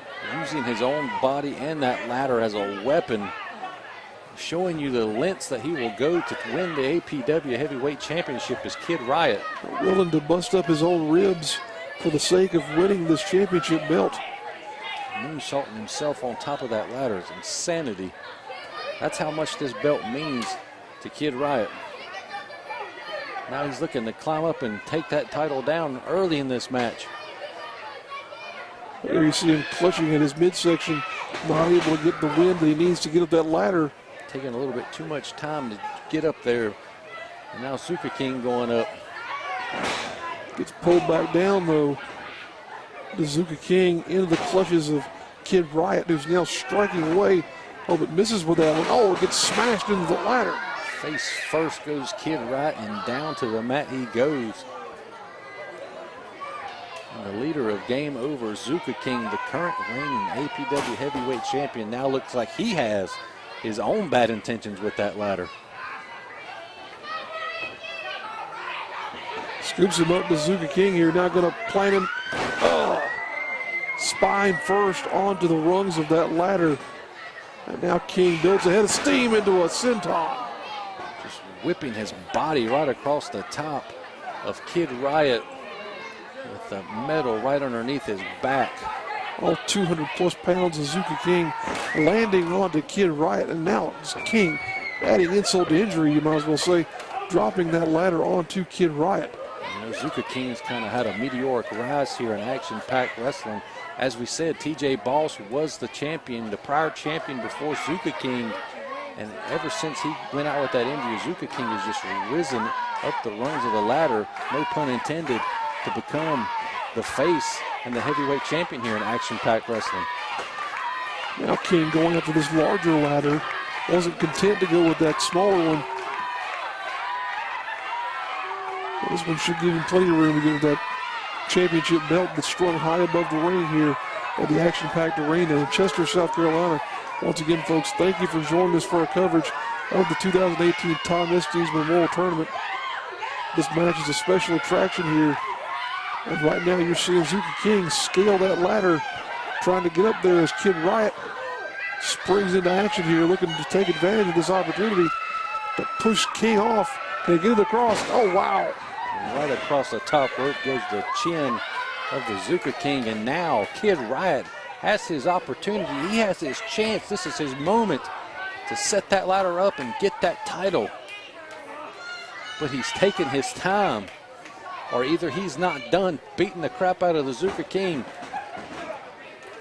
Kid Riot may still be getting his win from those other injuries in this matchup. Got him into a fisherman suplex into a, Jesus, I don't even know what to call that. We'll call that a fisherman suplex driver. How about that? Kid Riot's now, he's got to get up there on that ladder if he has any hope of winning this matchup now that King is out. What's he got in mind, though? Looks like he's... Did somebody tell him the object of this match is to climb the ladder, not to use it as a weapon? He's trying, I guess, get some revenge for some of those earlier damaging moments that King had against him, trying to get some comeuppance here on King. Up to the top rope goes Kid Riot. Oh, my God, he's going to risk his body again. What in the world, Michael? Oh, no. Nobody home. God. Crashing right into the ladder with his ribs again, his midsection is Kid Riot, and he's feeling that there, folks. Went for that frog splash off the top and ate nothing but steel. My God, Michael. Zuka King smartly getting out of the way before being landed upon by Kid Riot. That would have been the end of Zuka King right there if he connected with that move.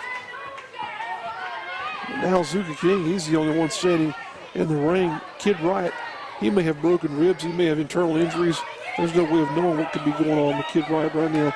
Zuka King, he may have an easy access to this ladder and to that belt now. Brother Zuka has got to climb up. This is his chance. He's not going to have another moment like this in this match. Look at Riot. Get up there quick. Riot's starting to stir. Riot's got some energy back in his body there, holding on to that shoelace of Zuka King.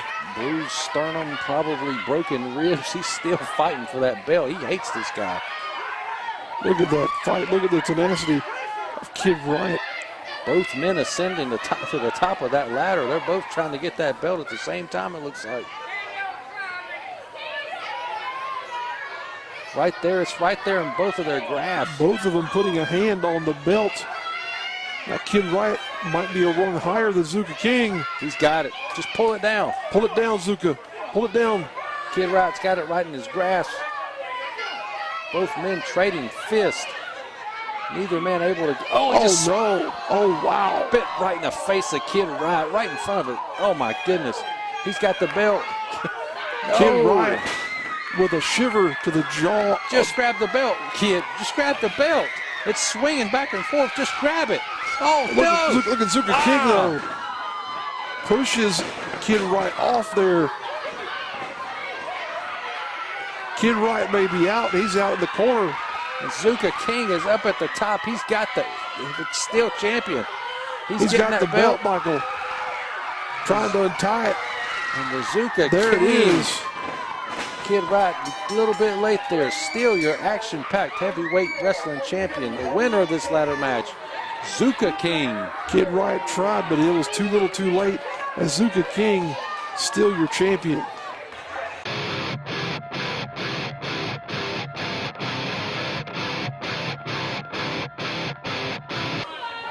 Ladies and gentlemen, this is the moment we've all been waiting for. The match, the finals of the 4th annual Tom Estes Memorial Tag Team Tournament.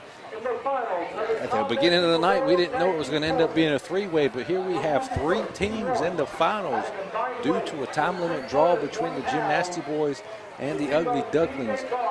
One of these teams is going to walk out of here and etch their name in the history books as the winners of the 4th annual Tom Estes Memorial Tag Team Tournament and walk out of here as the tag team champions.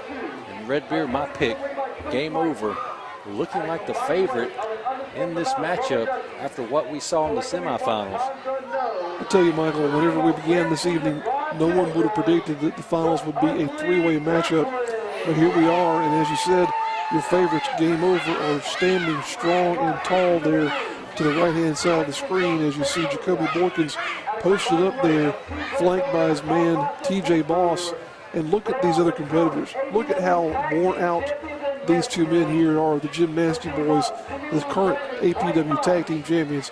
They look like they've been rode down a gravel road and put up wet, Michael. How are they going to contend against these two big men?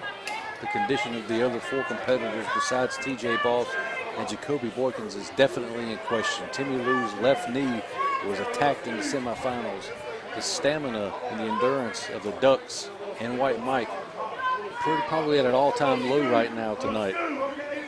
Not really playing in their favor when they're looking across the ring at these 2 behemoths, TJ Boss and Jacoby Borkins, and about the only way they could probably win this match is all 4 to work together and take these 2 guys out. I don't even know if that's going to be enough. There's your strategy. You had to have a bit of a team develop between the 4 men there who were in that previous matchup, and they're working together to get TJ Boss and Borkins out. But now it's every man for himself as we begin this contest with the Ducks and the Gymnasty Boys squaring off. I didn't expect the teamwork to last that long, and it didn't.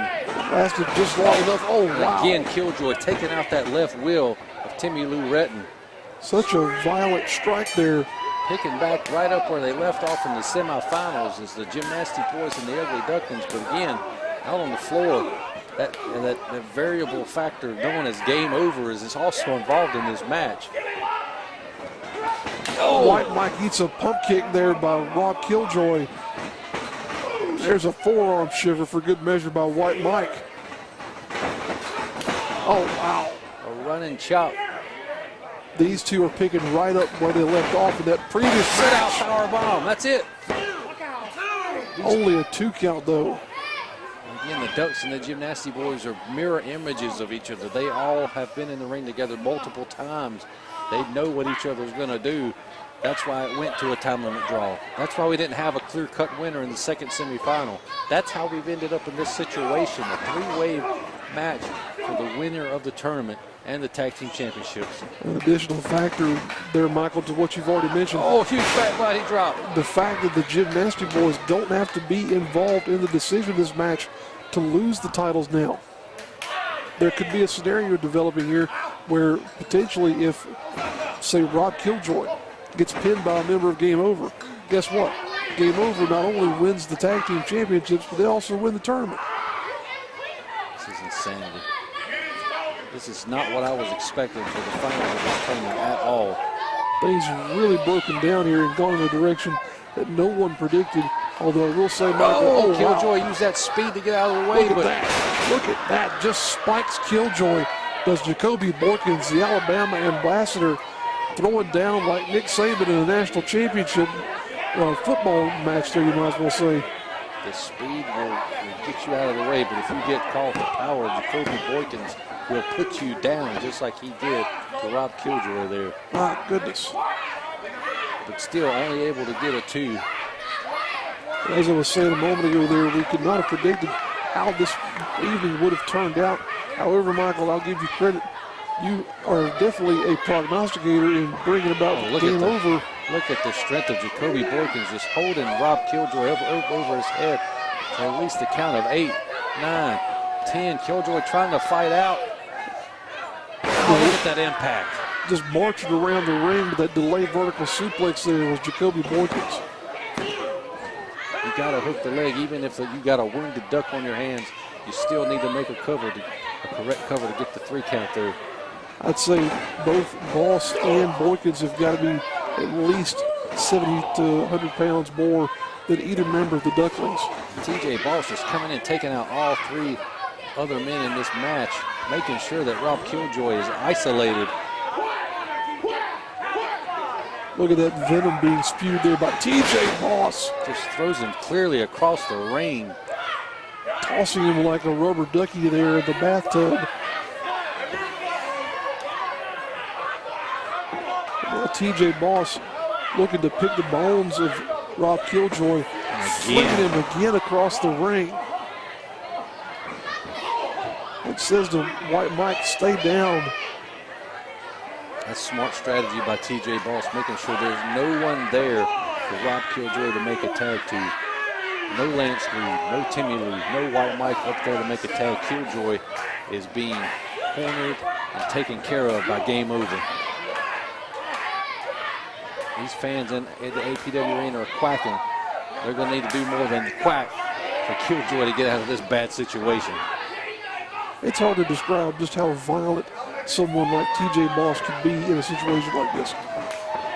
But you're going to see for sure just what these 2 men are capable of as this match carries on. Because as we said before, they are aware now that they've only got to pin one more man to win those title belts and to win that Tom Estes Cup. And again, the strategy of Game Over is to continue. Oh, jawbreaker. I don't know if that even had any effect. No effect from None Jacoby whatsoever. Boykins. You saw Killjoy rub the top of his head there as if the jaw of Jacoby might have been more than he was fighting on taking. Oh, God, that wasn't even that shoulder block. Just nearly took his head off. Once again, Boykins in excess of 300 pounds. Now going to tuck the leg and cover up Killjoy. Still only a 2 count though. And the strategy of Game Over is to keep Rob Killjoy occupied and continuously pick off the other 3 men off the apron as they're able to crawl back up. It's genius. It's brilliant. They're gonna win this match easily, hands down. You might not look at these 2 men and think that they would be capable of forming such a strategy, but they really have begun to outsmart the other members of this match. Killjoy, though, not going to go quietly, putting his head into the gut of TJ Boss. Trying to get some momentum here going. Look at that. TJ just decleats him. Bouncing right off of the brick wall is Rob Killjoy. How much more punishment can Rob take at this point after 2 rounds of action and now just being beaten senseless by these 2 behemoths? How much more can he take? Putting a kick into the face of White Mike and then just shoving the lifeless body there of Timmy Lou and Lance Lude off the apron is TJ Boss. Those 3 men have been a non-factor in this match since Game Over has tagged in and taken control. Complete non-factors. Rob Killjoy looking to get some momentum going here. What's he going to do for TJ Boss at this point? Flips into the ring. Springboard. But look at that though. TJ Boss just catches him. No. Oh, wow. Reverses it right into a DDT. This is the chance Rob Killjoy needs. This is that opportunity. Somebody's got to get a tag in here though. And the only man on the apron is Timmy Lee Retton. He's got a bum wheel. Lance Lude is almost there. Killjoy has to make a tag. He has got to get out of this ring. He cannot take much more punishment from these 2 men. I don't see how he can stand it all right now, Michael. This is, as we said, the third match these men have fought in tonight. But look at that. TJ Boss still got the wherewithal to put a boot to Lance Lou. Tagging to Timmy Lou Retton. Tags in the only man he could there, not his tag team partner, but he'll get some relief. Now Timmy Lou trying to get in here and put some fists to the Game Over members. Again, he does have one bad leg, one bad wheel. Oh! Game Over was going for a squash there. Timmy Lou ducked out of the way. Smartly got out of the way there was Timmy Lou. He may have one bad wheel, but he might be the freshest man in this match after being on the floor for the majority of this contest so far. Look at this now. Up to the top rope is Timmy Lou. What's he thinking about here? Oh, wow. Delivers a double kick to both men, taking the massive members off their feet. Oh, Killjoy with a double stomp. Separate stomps, so to speak. Two-legged stomp, you might as well say, to each member of Game Over. Now we have just got a crazy scenario here as all three teams have members represented in the match at this point in time. Timmy Lou in there. I think he might be potentially the legal man at one point in time. Not sure about who the other one is at this moment. Senior referee Ray Boren counting up to 5. I think by the referee's indication, it's Timmy Lou and TJ who are the legal men at this point in time. Both finally back. Oh, a super kick from the monster TJ Boss. Look at that huge boot of TJ Boss coming in there against Timmy Lou. Here's Lou. What's he got? Oh, no. He just ran over him like a Mack truck into a Volkswagen. My God. What do these men have to do to take Game Over out? Coach Mikey, they're trying to save Lance Lou on the outside. But Rock Killjoy back up. He walks back in his matchup now. Oh, and he just bounces off the massive body of TJ Boss to no effect. Just kind of flung himself there at Boss. And now here's White Mike trying to come in the matchup. Went for that lung blower type maneuver, but TJ just runs over it. White Mike is done, Michael. Look at the trail of bodies that we have here in the ring. They're all done. They're all done except for Game Over. Jacoby Borkins now, the legal man. Timmy Lou still in there as the other combatant. And out to the floor, TJ Boss tosses the trash known as Timmy Lou Retton. Rob Killjoy about to get squashed. With that extra momentum from TJ Boss, Jacoby Borkins just squashes Rob Killjoy, and here comes his partner. TJ doing the same thing, putting all excess of those 300 pounds in there on Rob Killjoy. And now what's this? Oh, wow. Just throwing him, man, they could have thrown him into the second row if they wanted to. That was a good 12 feet at least that Killjoy was just flung into the air across the ring. All of these men have been beaten up by Game Over, but Killjoy is really taking the brunt of the damage from these two monsters. Now TJ throws Timmy Lou back in the ring. Here's the first cover we've seen in a while, but there's Killjoy puts the double stomp to Jacoby to. Any normal tag team would have given up by now and lost this match, but that just goes to speak to the volumes of how much these tag team titles and this Tom Estes Memorial Cup means to all 6 of these men, that they will fight to the end. There's a running knee by Killjoy. Can't get a pinfall though. Look at TJ. TJ is over there throttling Timmy Lou Retton. So much action going on around all sides of this ring right now. Now both members of the Ugly Ducklings attacking TJ Boss, smartly trying to double team that big man, putting a couple of variations on knee strikes in there with him. They still cannot take the big man off of his feet. He's on Dream Street though, now down to the, just sitting on that lower rope. Now they're going after Jacoby Boykins. Smart strategy by the Ducks to try and wear down these two men. Lead in the corner. They're setting him up for a big launch pad. McQuack. Oh, referee Ray Bourne is down. Ray Bourne inadvertently struck by that launch pad McQuack. He had got clipped by the feet of Lance Lude and looks to be in a haze here. But TJ Boss laughing it off. Oh, launch pad McQuack right into TJ Boss. Is that enough to put them away? Evidently not. They're going for it again. Oh. this might just be revenge here, Michael. The Ugly Duckling is now trying to put the end to TJ Boss in this matchup. But the referee's still out. Kobe Boykins taken off the apron to the floor. TJ Boss is out on the floor. Timmy Lou is back in the matchup here. Roaring elbow to Killjoy. They're setting him up for the finisher, the Bacchiotomy. Bacchiotomy, successful. That's got to be it. No, Lute is still on his feet. Uh-oh, a little confusion. Going for powerbomb. Jesus. The impact of that move to put Lance Lute out. White Mike spinning him around, setting him up. Gonna drop him here with a can opener. Just, wow. That's it. That was an epic can opener. I've never seen that many rotations on that move before, Michael. Timmy Lou wanting to set up Rob Killjoy for their finisher, but White Mike's in a haze himself here. White Mike is drunk and out of it, but there you go, another Bacchiotomy. That's got to be it.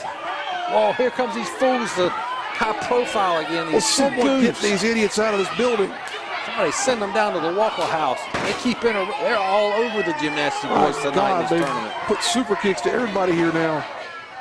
This is not how this can end. Hey guys, this isn't 2017 when you won the tournament. You're not even involved in it this year. Now trying to push Jacoby Borkins over to where he can get a pinfall on Tim Ray Lou. Bourne is back up now. That's it. Can't end this way. No. There you go, Timmy Lou. Kick out, my friend. Will Demented is beside himself trying to get Shay Shay in here. Why is Shay Shay even in the ring? He's supposed to have a broken leg. I believe his ankle's healing up. He's been involved a lot here tonight. I'd say he's fine the way he's getting around at this point in time. But look at that. Kicking his own partner when he grabbing that ankle. Killjoy Put going him to down take care hard, of the Killjoy. trash. Throws There the you trash go. into the corner. Killjoy now trying to see what's going on here. This has become a scene of epic chaos here now, folks. This is getting intense and crazy. Who is going to take home the cup? Who's going to take home the tag team titles? This is insanity. Referee Ray Boring's taking a nap over there. Somebody need to get him back into this contest so we can have a winner. We now have a fourth team. Oh, Launchback McQuack on the high profile. Shay Shay McGrady now. I hope you like your eggs scrambled. These are definitely not over easy at this point in time.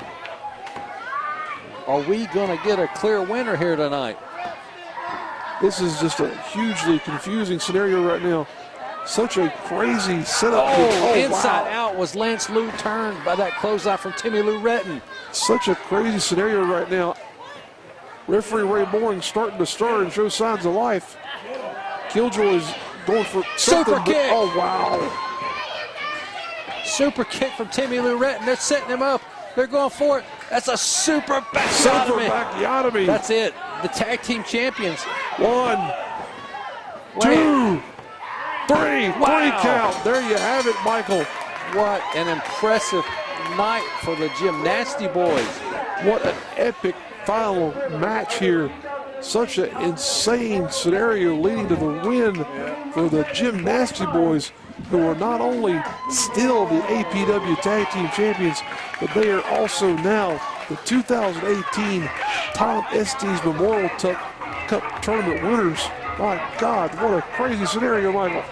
The Gymnasty Boys have written their names down in the history books here in Action Pack Wrestling, winning the 4th annual tag team tournament, joining the winners of the past, Will Demented and Joey the Worm Ford, Lee Hawkins and Dion Johnson, and high profile. Now the Gymnasty Boys have the claim of being the Tom Estes Memorial Tag Team Tournament champions and still your APW Tag Team champions. What an impressive performance here tonight. Taking out Filth, going to a time limit draw with the Ugly Ducklings, and then winning this 3-way match. They deserve that cup. They deserve those tag team titles. What an amazing night. Thank you for joining us, folks. Thank you for appreciating this tremendous tournament that we have had here on display tonight. Folks, we look forward to seeing you again here soon at the Action Packed Arena here in Chester, South Carolina. So long, everyone.